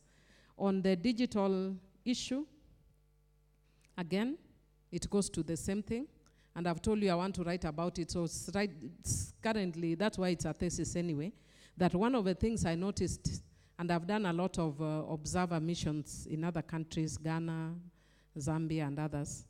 And what I can tell you, for my preliminary thesis, but may change once I write, is that digitizing elections only takes away violence, but it's a smart way to take away democracy. I know that even if you look at what Kenya was, that's why even the judges were willing to go that direction, that if you look at the digital footprints, yeah, it will show you what the results of the elections were. And we got, from our side, we got an expert who spent days trying to hack a formula. And I said, for once in my life, I understood why I did maths, because I never knew why I was doing maths. You are told the square root of what is this? I'm like, what am I doing with square roots? I'm a lawyer. I have never understood why I did maths, logarithms, and all those. I have no clue. But for the first time, I saw why I did maths. When we got this guy, and he brought in, fed a formula, and he was giving us that formula for every constituency. He gives you the elected, not the elected, the registered voters, and you will get the results. So you feed the formula and it gives you the results as they came out, meaning somebody actually fed that into the system. And that's what I'm talking about, digitized elections. I don't know if it is good for Africa, because anyway, it will set up a precedent anyway without violence. I don't know. But I don't know if it does us good, because then it doesn't actually show the will. If you're talking about the will, and it is not only in Kenya. I will not talk about the countries, but I saw it in another country where I went for elections. So it's not necessarily a good thing. And if you're talking about it even in whatever, it's non-violent. It's a non-violent way of corrupting elections. That is my view. I'm sure some people may disagree with me. High-profile cases and materialistic. Do we train our girls not to take handouts? The social part, I think you heard me saying that. When I was advising the girls, I said no. Even though I came from the Hungarian goulash, now I eat anything I want, from Hungarian goulash to anything. Now I eat omena because I like, not because I'm broke. Okay?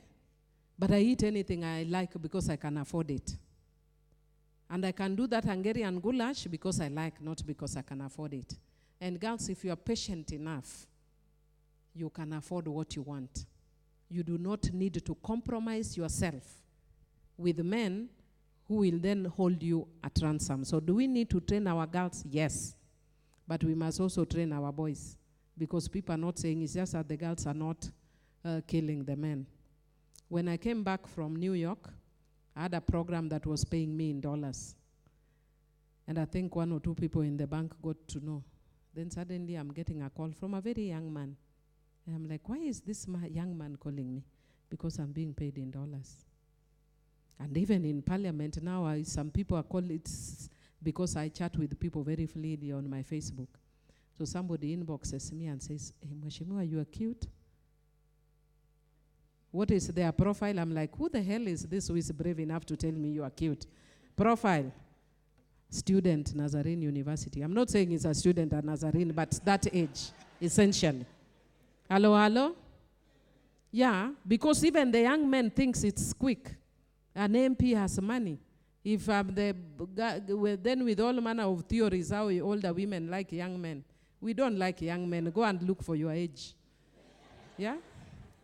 So don't live with those kind of theories. Look for people of your age. My husband is my age mate. So look for you, and we can age nicely together. Look for your age mates. And if you can't do your age mates because of the socialization, maybe you can do lower. But do not go and say that you want an older woman or an older man because of money.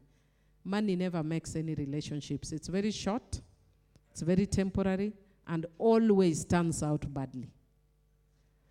Now, the legal provision, can we then provide a legal provision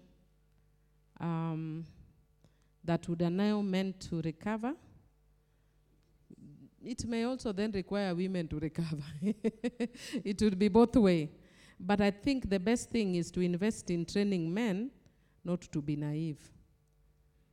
If you find a girl who is poor and is hoping to go to school, and you invest in educating her, maybe sometimes, I'm not encouraging you women, but sometimes out of desperation, somebody agrees that, yes, I'll be your lover if you pay my fees. You are actually exploiting her, because otherwise she wouldn't be interested in that relationship. So after you've paid and you've spent all your energy exploiting her sexually, how will we recover the sexual exploitation in the air? Or how is it recovered? Is there a way to capture that sexual exploitation? So it is very difficult because on the one hand, we may not recover the material, but on the other hand, you cannot recover how you have sexually exploited somebody's daughter. And if you are going back to the African culture actually required men to marry virgins. So why are you wasting somebody's daughter's time? You have not married her, because most of them are not even married. It's a mistress. So you are also not doing anything cultural, so don't run back to culture and say that we are investing. Women do not go for handouts, and men also stop being naive. You are 60 years. I'll give you an example. Live case. One of my constituents comes to me and tells me, Mheshimiwa, I've decided to take my wife back to school. Please support. He's a very poor man, but he really supports me. I didn't ask much about the wife. Me, I'm thinking, oh, must be an old woman. I say, oh, how wonderful. So I actually did a fundraiser. We raised money. Also gave a bursary. The woman went, kumbe, she's a young girl. She found a person of her age and married. The guy now is an alcoholic in the village that the wife has left him. And he has other wives. Are you nuts? So maybe we need to pass a law to stop men from being naive. Maybe that's the law, the law we need. Are you expecting, hello? Are you expecting a young girl to go to college and find an handsome young man of her age? And she looks back and sees an old man. You know where we've reached? Now when we walk, you can even see when I'll go down, I do this. Even come and I'm still pretending. The bones start creaking. I don't know what. Give me 10 years and I'll have a, and well, 10 is too soon. Maybe 20 years and I'll be walking with a stick. And you are expecting a young man this age to be following me with my stick at love. Love kitu gani? Let them not cheat you. They will go for person of their age.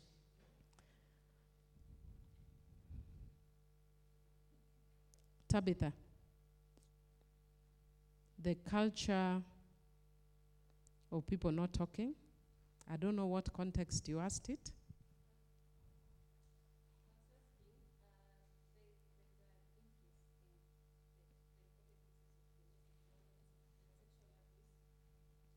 Oh, and sexual abuse. So maybe we can say we have an increase because people are now coming out and speaking out about their problems. But according to you, how adequate are the laws protecting women against violence, despite the fact that we have the national and both the the international laws protecting women against violence. Okay. You remember when I started, I told you about a case that I dealt with in 1997 when I was in FIDA about domestic violence, and it got international attention. And it got international attention because it was never the done thing. Why? Because people were quiet. And it was just shortly after Beijing when I started actually working in the women's movement. And our strong theme for many years was breaking the silence.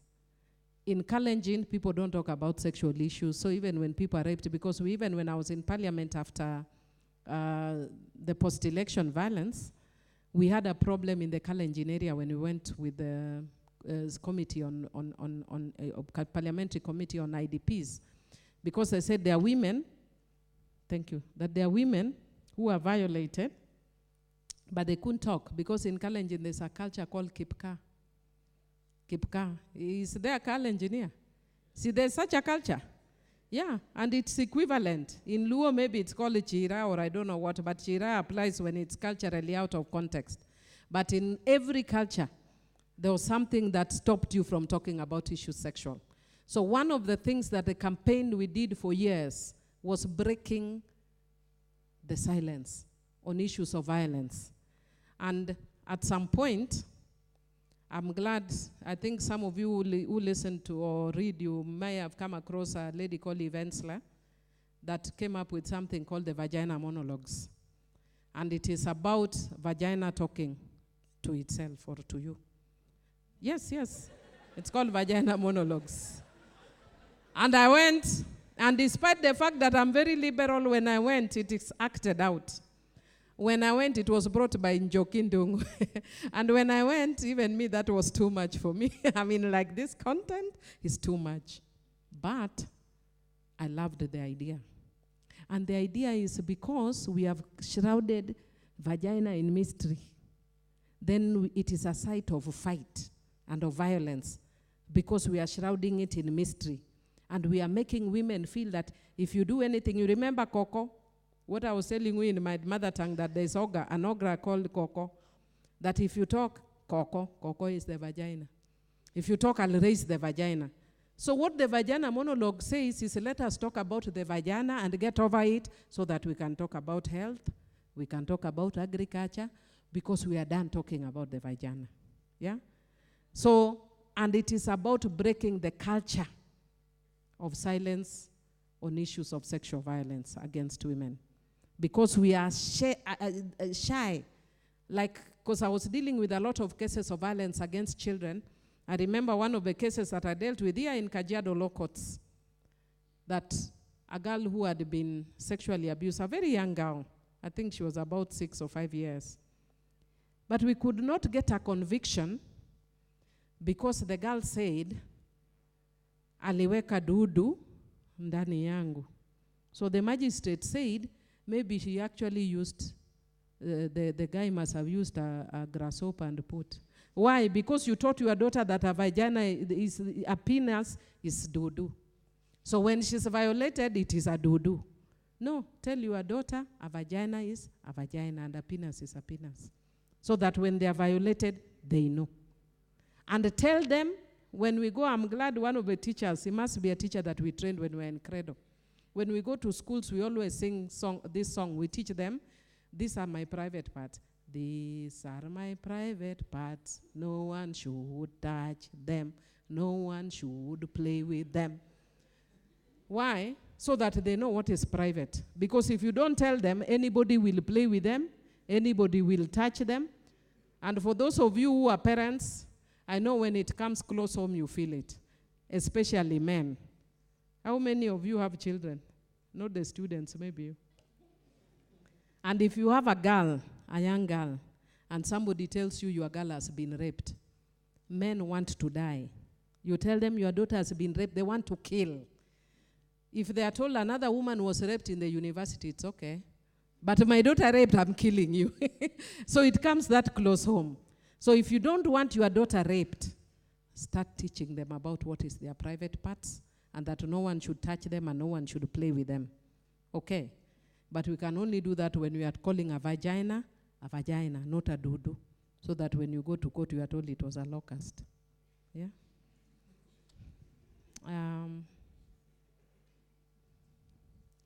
Women is feminism, or the feminism idea of superiority. I don't necessarily think so. It's just that, remember what I told you, that maybe we should have 2 husbands, and every man is discussing it. I didn't ask for 20, but men have 20. In my Homa Bay County, I think we probably broke the record. We have the later Kukudenja. I think when he died, he had how many wives? 1 or something. Yeah, 100 and something wives. Some of the grandchildren are my very close friends, and recently I buried in my constituency, one of them was a medical doctor in my constituency, one of his children. He had 104 wives. But Millie, as I say, can we have permission to do 2? Outrageous, an African, we cannot have it. And yesterday I saw on Facebook a woman who actually has 2 husbands. That was so funny. But it's in the West. But when the woman has 2 husbands and you have 104, you are saying now the woman is superior. I don't know. I wasn't very good in maths, but can somebody help me? 2 husbands against 104 wives. Which is superior? Are you getting what I'm saying? That men feel challenged even when women speak just a little. So it's not about superiority. And if you are talking about equality, actually that's what women are talking about. They are talking about equality. They are not talking about superiority. No woman wants to be superior to a man. But when a woman tells you that if you go to college, I also want to go to college, because of the way we are cultured, they tell you, you know, this woman, she's mental. How can she tell me she wants? Because you are already superior. And you don't want me to be equal. Because equal means, can I go to college as you go? That's equality. Superiority would be that I tell you stay at home as you go to college. Which men tell women? Very few women would do that. Even in the West, they don't. So it's not about superiority, it's about equality. And are women homogeneous? I think I'd already spoken to it. But in political leadership, we must also look at other factors. That you cannot look at gender in isolation. You must look at the ethnic factor as well. Kamar would have been a governor, not because she's a woman, but because she's very loved. And she was doing an excellent job. But she chose to be in, I don't know which was in ODM, I think. Yeah? How can you, really, are you sober? How can you go to a Singishu to vie in ODM? Are you mad? Can I go to Nyeri to become, to vie in Nyeri with ODM? Neither can anybody from Nyeri come and vie in my constituency with Jubilee. That's the reality in Kenya, that our politics is very ethnicized. So I remember talking to my friend Joyce Laboso and even Honorable Beatrice Connes, that Joyce, we loved her very much in ODM. And when she came, it is actually ODM that supported her. William Ruto didn't support her when we were starting. It is Raila Odinga who supported her and made her get in. And women in politics, we have this tendency, which is also stems from our socialization. We like being very faithful. Eh?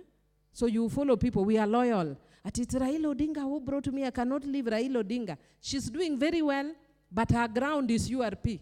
So I called Joyce and I told her, my dear, if you want to come back to this parliament, go and talk to Raila Odinga and tell him to nominate you, but you are not coming back with ODM in your constituency.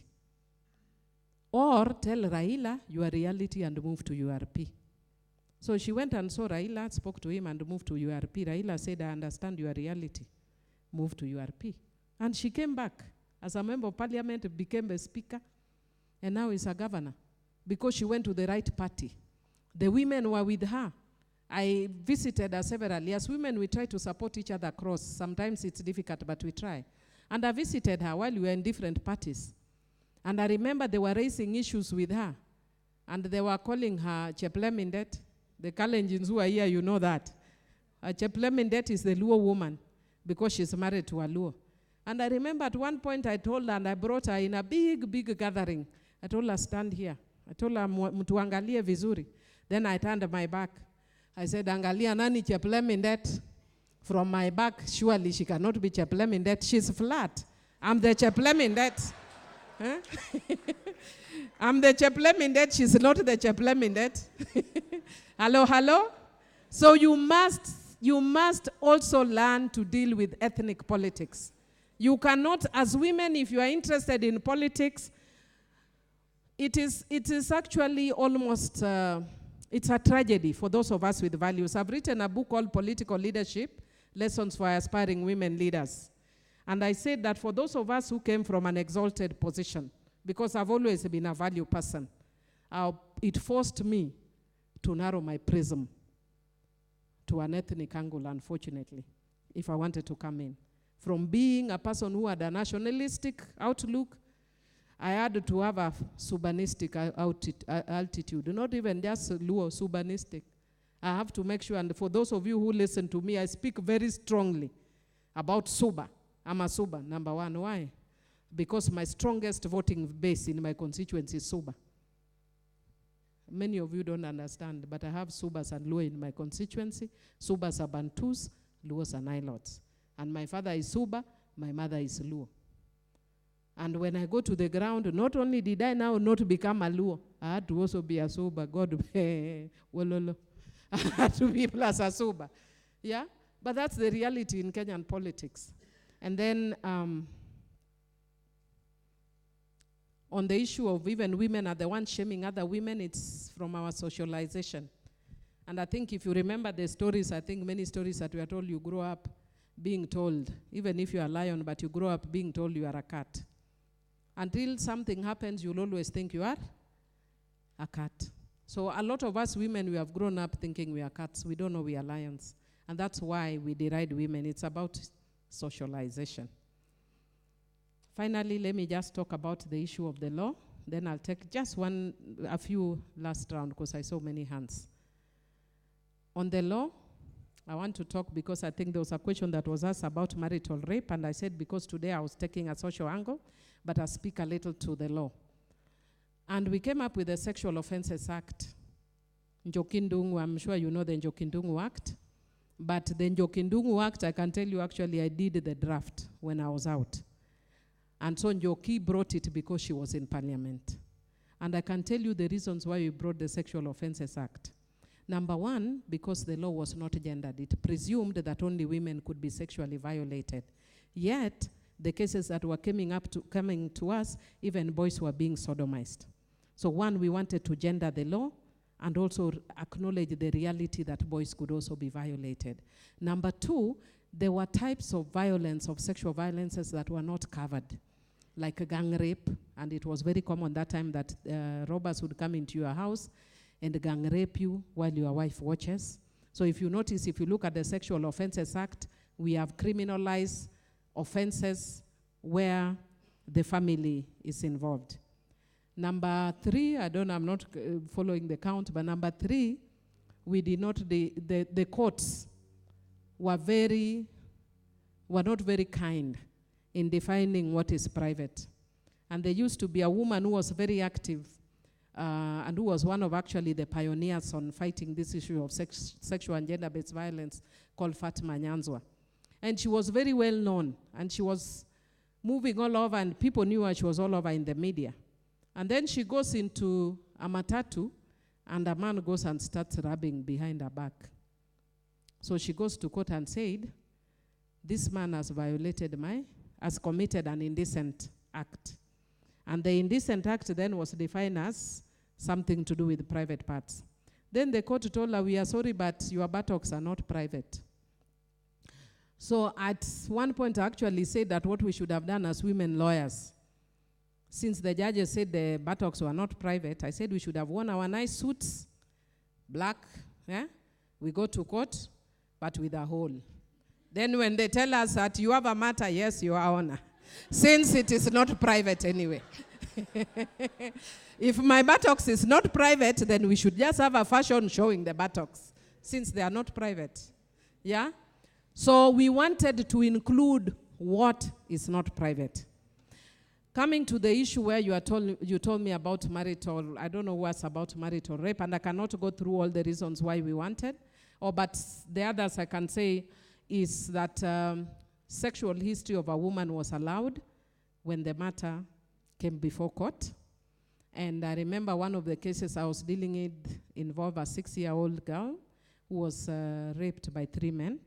And when we went to court, of course, it was allowed to be had in open court with everybody listening. And then all these guys had advocates. So they came and they were asking this young girl, have you not slept with Kamau? Have you not slept with John? 6-year-old as a sexual history.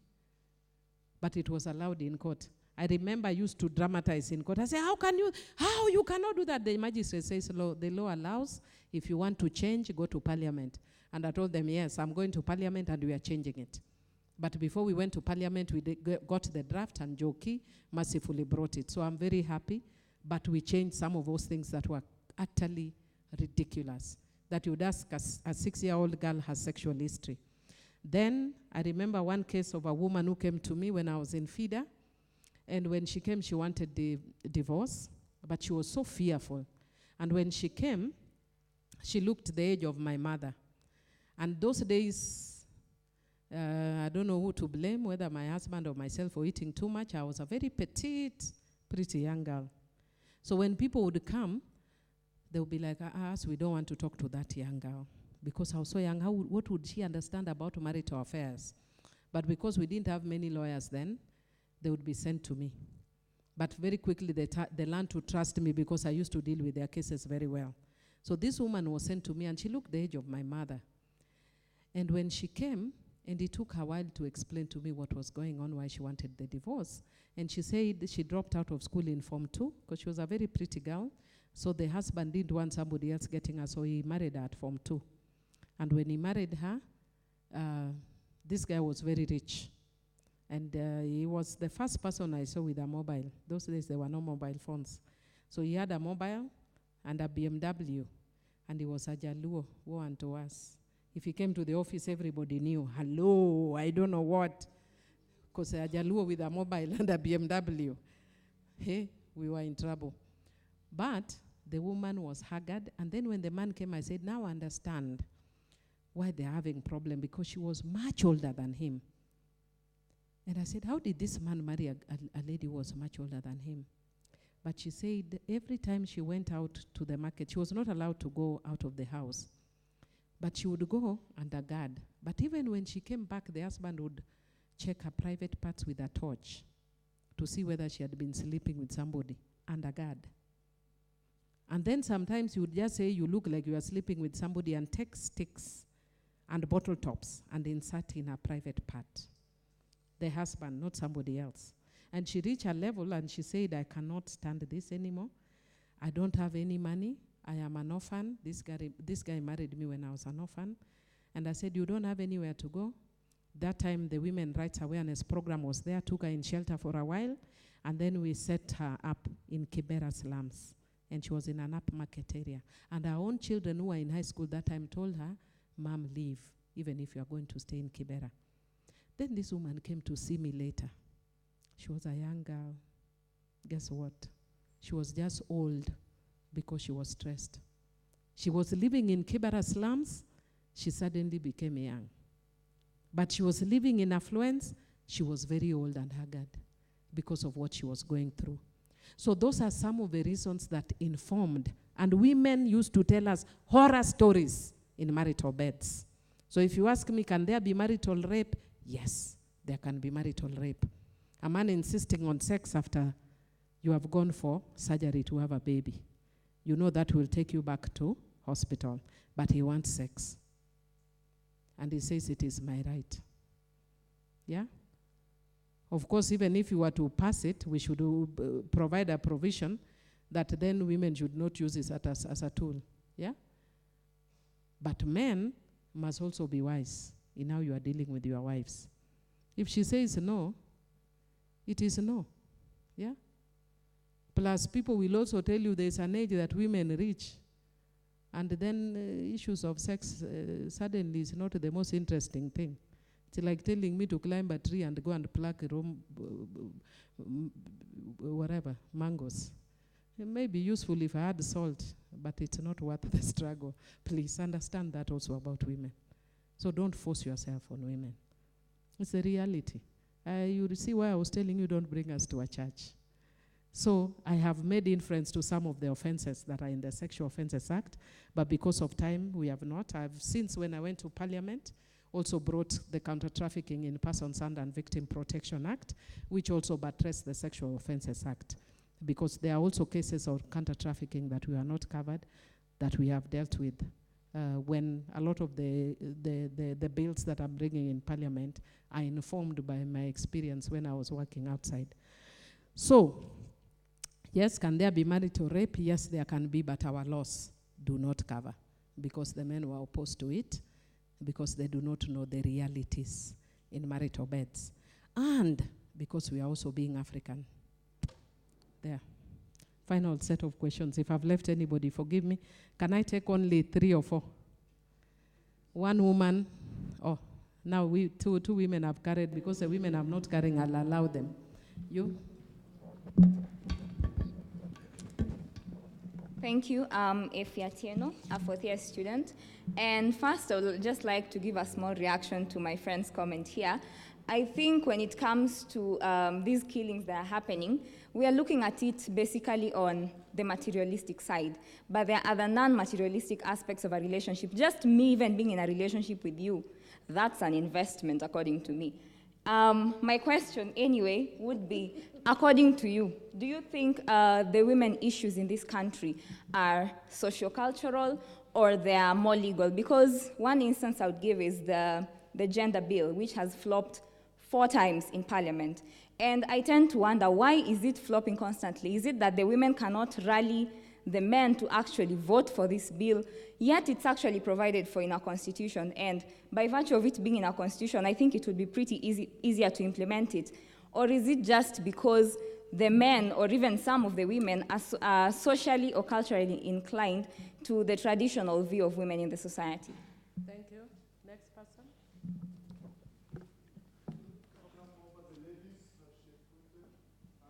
If you can make your questions short, then I can take. If you can make the question short like Atieno's, then maybe I could take all those who are carrying. Thank you. My name is Wanjiku Obara. I am a 4th-year law student. Mine is not a question. Mine is a comment. I would like to thank you for bringing up this conversation. And I feel really, really good because I am a fiery feminist. I'm so passionate about feminism, and I like how you've tackled the question of feminism in an aspect that shows that women can be strong without having a negative connotation being attached to the word feminism, such that if a man stands up and does something and pushes for an agenda, they are said to have bossed up. But when a woman stands for the same position, they are said to be feminist, and they are taken off as negative people. So thank you so much for debunking all this rubbish that comes along with people saying feminists are this and that. And I'm so thankful. Thank you, thank you, thank you, thank you. Hello, my name is Ayub. Who? Ayub. Yes, 4th-year law student. Thank you very much, first of all, for coming to give us this talk, which is so touching. So my question to you comes as a parliamentarian, not as a feminist. First, we've seen Kenya is so much known to transplanting laws and bringing it here. Parliamentarians get laws from other jurisdictions, then they bring it to Kenya, without going to, looking at the process, the best process on looking at what is affecting the people, the reality of Kenyan situation. So they bring the standards which are not meant for Kenyan situation. So how effective will it be then for we transplanting laws that we cannot even implement? We have laws, but we don't have the mechanism of implementing because it's not meant for that. Pardon? An example of one. An example, we copy-pasted nearly the whole of the Constitution, that's the first part. The second one, we also got from Brazil the Community Land Act, which is entirely from Brazil type, and many others. Thank you. Thank you. Somebody else? Okay. My name is Kipkoech Enoch. Pardon? Kipkoech Enoch. I am here to ask a personal question. It is good I am asking. Oh, there is someone else. Okay. My question, I have 3 questions for you. The first question, I think you have already answered. My first question is that sometimes in Parliament, I can say you misbehave, you are arrogant, you are so harsh, but I think that one I have concluded for myself, and I have, because the way you have talked, the way you have shown some things, you deserve to be in that category. So my second question is that, do you have personal difference with your counterpart, Aisha Jumwa? Who is who? Because when it comes to political issues. And the third question is that last year, you cried in Parliament. Yeah, after President addressed the nation. Was it because something you had earlier said about the president, or you remembered what you did the other day in Parliament? Thank you.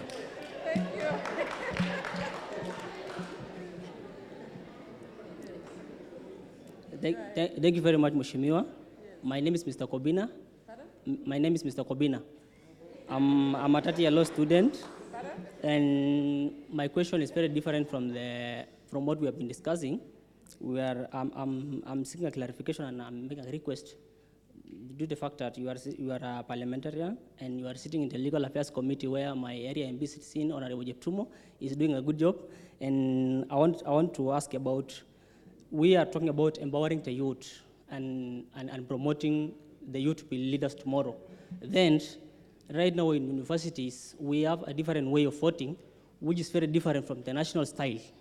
We are dealing with delegates, but nationally, elections is democratic, 1 man for 1 vote. But in university, there is a different Ulapalu, which we are talking about delegates. And the elections can be easily manipulated. It is very vulnerable is prone to malpractices and undue influences, where the true leaders and the concerns of the students will be offended. The real reflection cannot be achieved. And I don't see the reason why we should go that way in universities, and nationally we go a different way. And I think there is an hidden agenda, which was initially to cap Pablo win on University of Nairobi, which extended to all the universities in Kenya, which for me I don't think is fair at all. Thank you. I think we can stop at that, right? Thank you. I'm even shocked. I realized it too. I missed the early parliamentary session, and it looks like I might miss the afternoon. Now, for Atieno, socio-cultural or legal on the issues, very simply I can tell you it's both. It is both because there are instances where the law is missing, like I've given you the case of the Sexual Offences Act. When I was actually outside Parliament, I had cases where the legal framework was very weak in a lot of issues. And I can tell you I am grateful and happy that I was in the 10th Parliament, where after we passed the Constitution, and I sat in the select committee that passed the Constitution, that we passed several laws that dealt with a lot of the loopholes. So that deals with the legal. But even when you deal with the legal, there are still socio-cultural issues. These are people who have been socialized in a given way. You have been trained all your life that women are inferior, they can't talk and all that. It is not going to change because of the law. So some of those things will take a lot of years. So it's both socio-cultural and legal. Wanjiko, thank you for appreciating me and for what I'm doing. God bless you.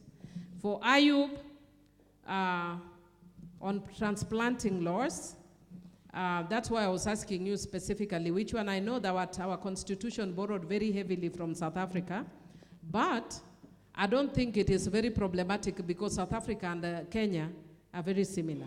And for me, what we did was to take the approach of South Africa. And sometimes there's even no need to reinvent the wheel when you have your colleagues that have already done something. And if you actually look at, because I also sat in Bomas at the beginning of the constitutional process, And I can tell you that we had views from all over. And so we took into account what Kenyans wanted. But when it came to drafting, we had to look at the style that worked for Kenyans. And the style, there are people who wanted us to just focus on values. But because we had lost faith in our own system, people said, and I know I'm one of them, I said, if we said women and you don't put figures, we will never realize it.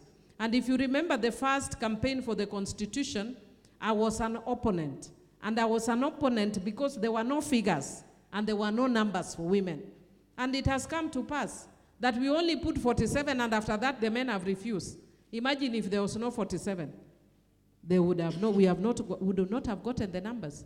If we had only put a principle of 2/3 or 1/3 without numbers, we would not even have 47 now. But because we insisted with Martha when we were in Naivasha as the select committee on the Constitution that we must have numbers. So we negotiated with the men. And the men we negotiated with was Honorable Uhuru Kenyatta, William Ruto, Ababu Namwamba, and the rest. We were a select committee of 27. That is how we got 47 women. And Community Land Act, I will not talk about it because I have not looked at it in recent times, but I think the same theory applies. If you look at the Sexual Offences Act, because I actually drafted I did the zero draft, I would tell you that even Sexual Offences Act borrows very heavily from South Africa. We have provisions we borrowed from the UK. We have provisions we borrowed from Zimbabwe. Some of them were removed. If you actually look at the original draft, there was something called canilingas. And people were saying, what are these canilingas? Because we picked them from Zimbabwe. But why reinvent the wheel if others have already done the draft? We only pick what then works for us. Because were women being raped in Kenya? Yes. Was there gang raped in Kenya? Yes. Was there non-description of private parts? Yes. If South Africa has done it, I don't see what's wrong. My only challenge is when we transplant laws that are not applicable. Kipkoech has raised many interesting issues, and I'm glad you used the word when you misbehaved. I don't know which one, because me, I've done many things in Parliament. So I don't know when it's when I was alleged to have broken the table, or when I abused Uhuru, or when I was undressed. But if you are referring to the one that I'm undressed, then I'm glad you call it misbehave, because when men beat you, then you are misbehaving. When they have beaten you, you are the one misbehaving. Are you getting the contradiction? That they beat me and undress me, but I'm the one who is misbehaving. And that is why we are talking gender and will not be quiet. That you cannot beat me and undress me in Parliament, but I'm the one with the problem. I'm the one with the problem because I have shamed you by saying out you undressed me and removed my panty. If it takes me, and I always tell women, that some of us will be the sacrificial lambs. You will paint me black so that women who come after me shall appear white. I am willing to take that role, that I'll be painted black so that you can let other women be white.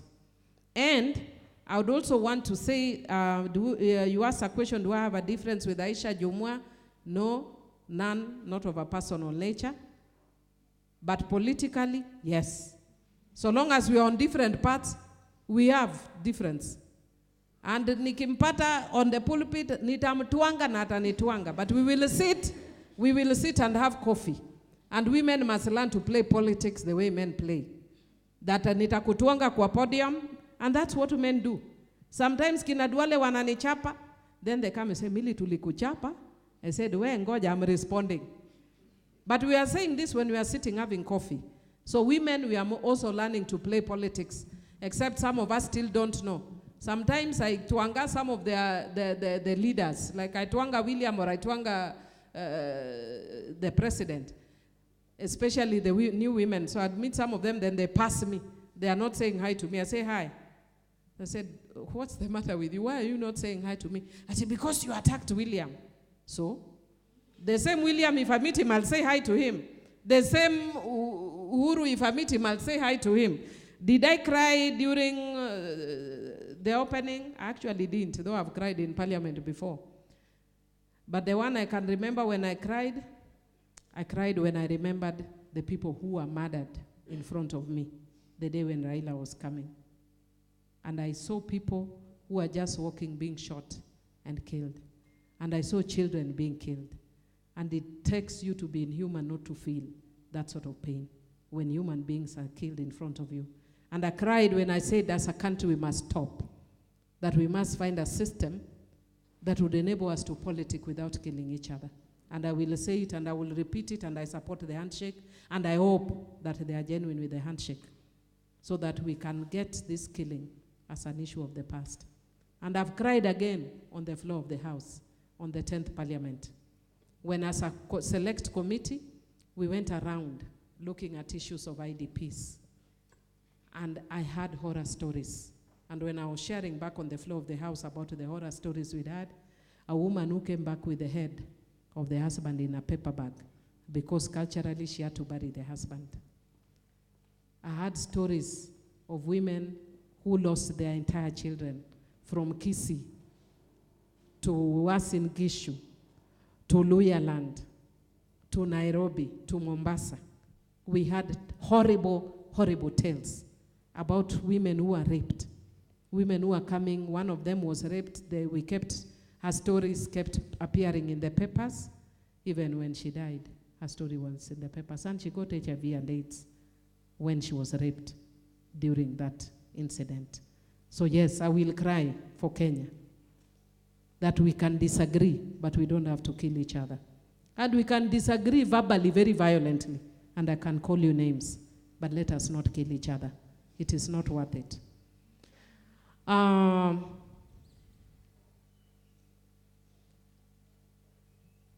The issue of delegates in the university, what I can tell you is that there was a law that was passed.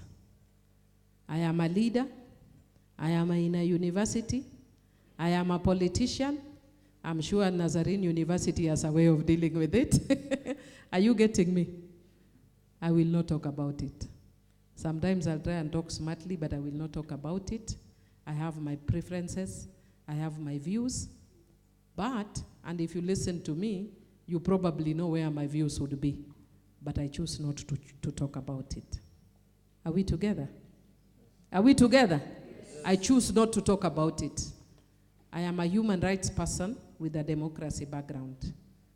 So I hear you, I listen to you, and I will talk to Babu Owino as a person who represents university interests, and I will tell him at Nazarene University, I was asked that question. And as a member of parliament, he can know what to do with it. My life and balance, somebody had asked me and I remembered I didn't answer. I always get to be asked that question all the time. That every time, like when I do all manner of crazy things, people they ask me, does your husband know? Jen is visiting with us. So she was asking me, has your husband seen? So I told her, in his own time he will see. I don't need to tell him. So anyway, somebody sent him that video from, from Zimbabwe. Sometimes I tell him, sometimes I don't, but he knows that's who I am. That's what he bargained for. And so girls, even when you are getting, when you are getting into relationships, do not cheat about who you are. Be very honest. So when my husband was marrying me, he knew who I was. So don't ask me midway to change to be a frog when I was a monkey. So if he married a monkey, that's who I am. He has to deal with it.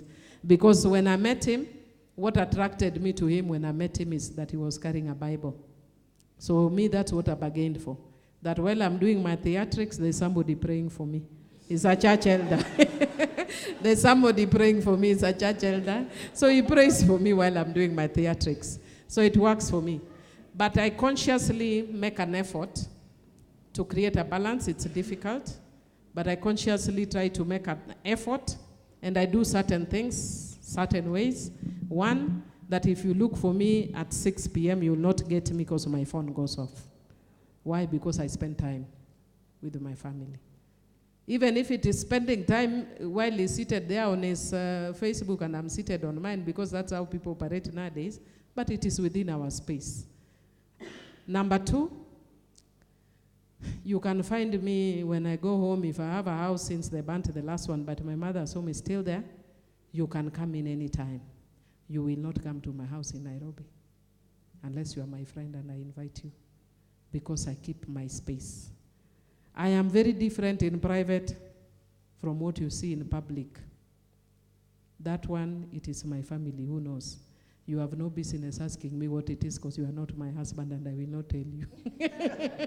But I create a dichotomy and I do not pretend. My principles stay intact, both in private and in public. So when I tell you I'm different in private, it doesn't mean my principles change. They remain the same, but I am conscious about my life, both in public and in private. I make time. We pray as a family every evening. Strange, but we pray together as a family every evening. And I make time with my nieces and nephews. God didn't bless me with a child of my own, but I've always lived with the nephews and nieces. I spend time, but I thank God that my husband is much better with the kids than I am. Because before, when he was, and then I've had peculiar circumstances. Because before he was staying, he's not Kenyan, so he was staying in Zimbabwe more than he was staying in Kenya. So I had the primary role of picking the kids in school. They were in Loreto Valley Road. So all the time I'd be called. Sometimes I'm in Parliament, 7, 8 p.m. The nuns called me. Mheshimiwa, yes, your children are still in school. So he's helped me in that regard. So he complements that part of my life. And you have, when you are in leadership, you have to make a conscious effort. In my book, I call it grace and fire, and grace and power. That you must make sure that you keep the grace or balance in the family, even as you do your politicking. When you get in the public space, people will tell you all manner of things. It's up to you what you choose to do. I also talk about it in my book, that what people will do, sometimes like women, there are women who have been closeted, have never, since before they got into politics, the only space they left was probably their compound to go and teach in school and back. Then suddenly they find themselves with a space where they can go all over the world. And men, before you were just wearing Kenya uniform, now you can wear Calvin Klein, you can wear I don't know which designer. Men are noticing that kumbe you've always had a figure, and they're throwing darts at you. It is up to you how you want to deal with it. If you want to go out and ruin your family by having 30 boyfriends, that's yours. If you want to create a balance in your family, again, that's yours. It's a free world, it's a democratic world. But ultimately, it is up to you. God bless you.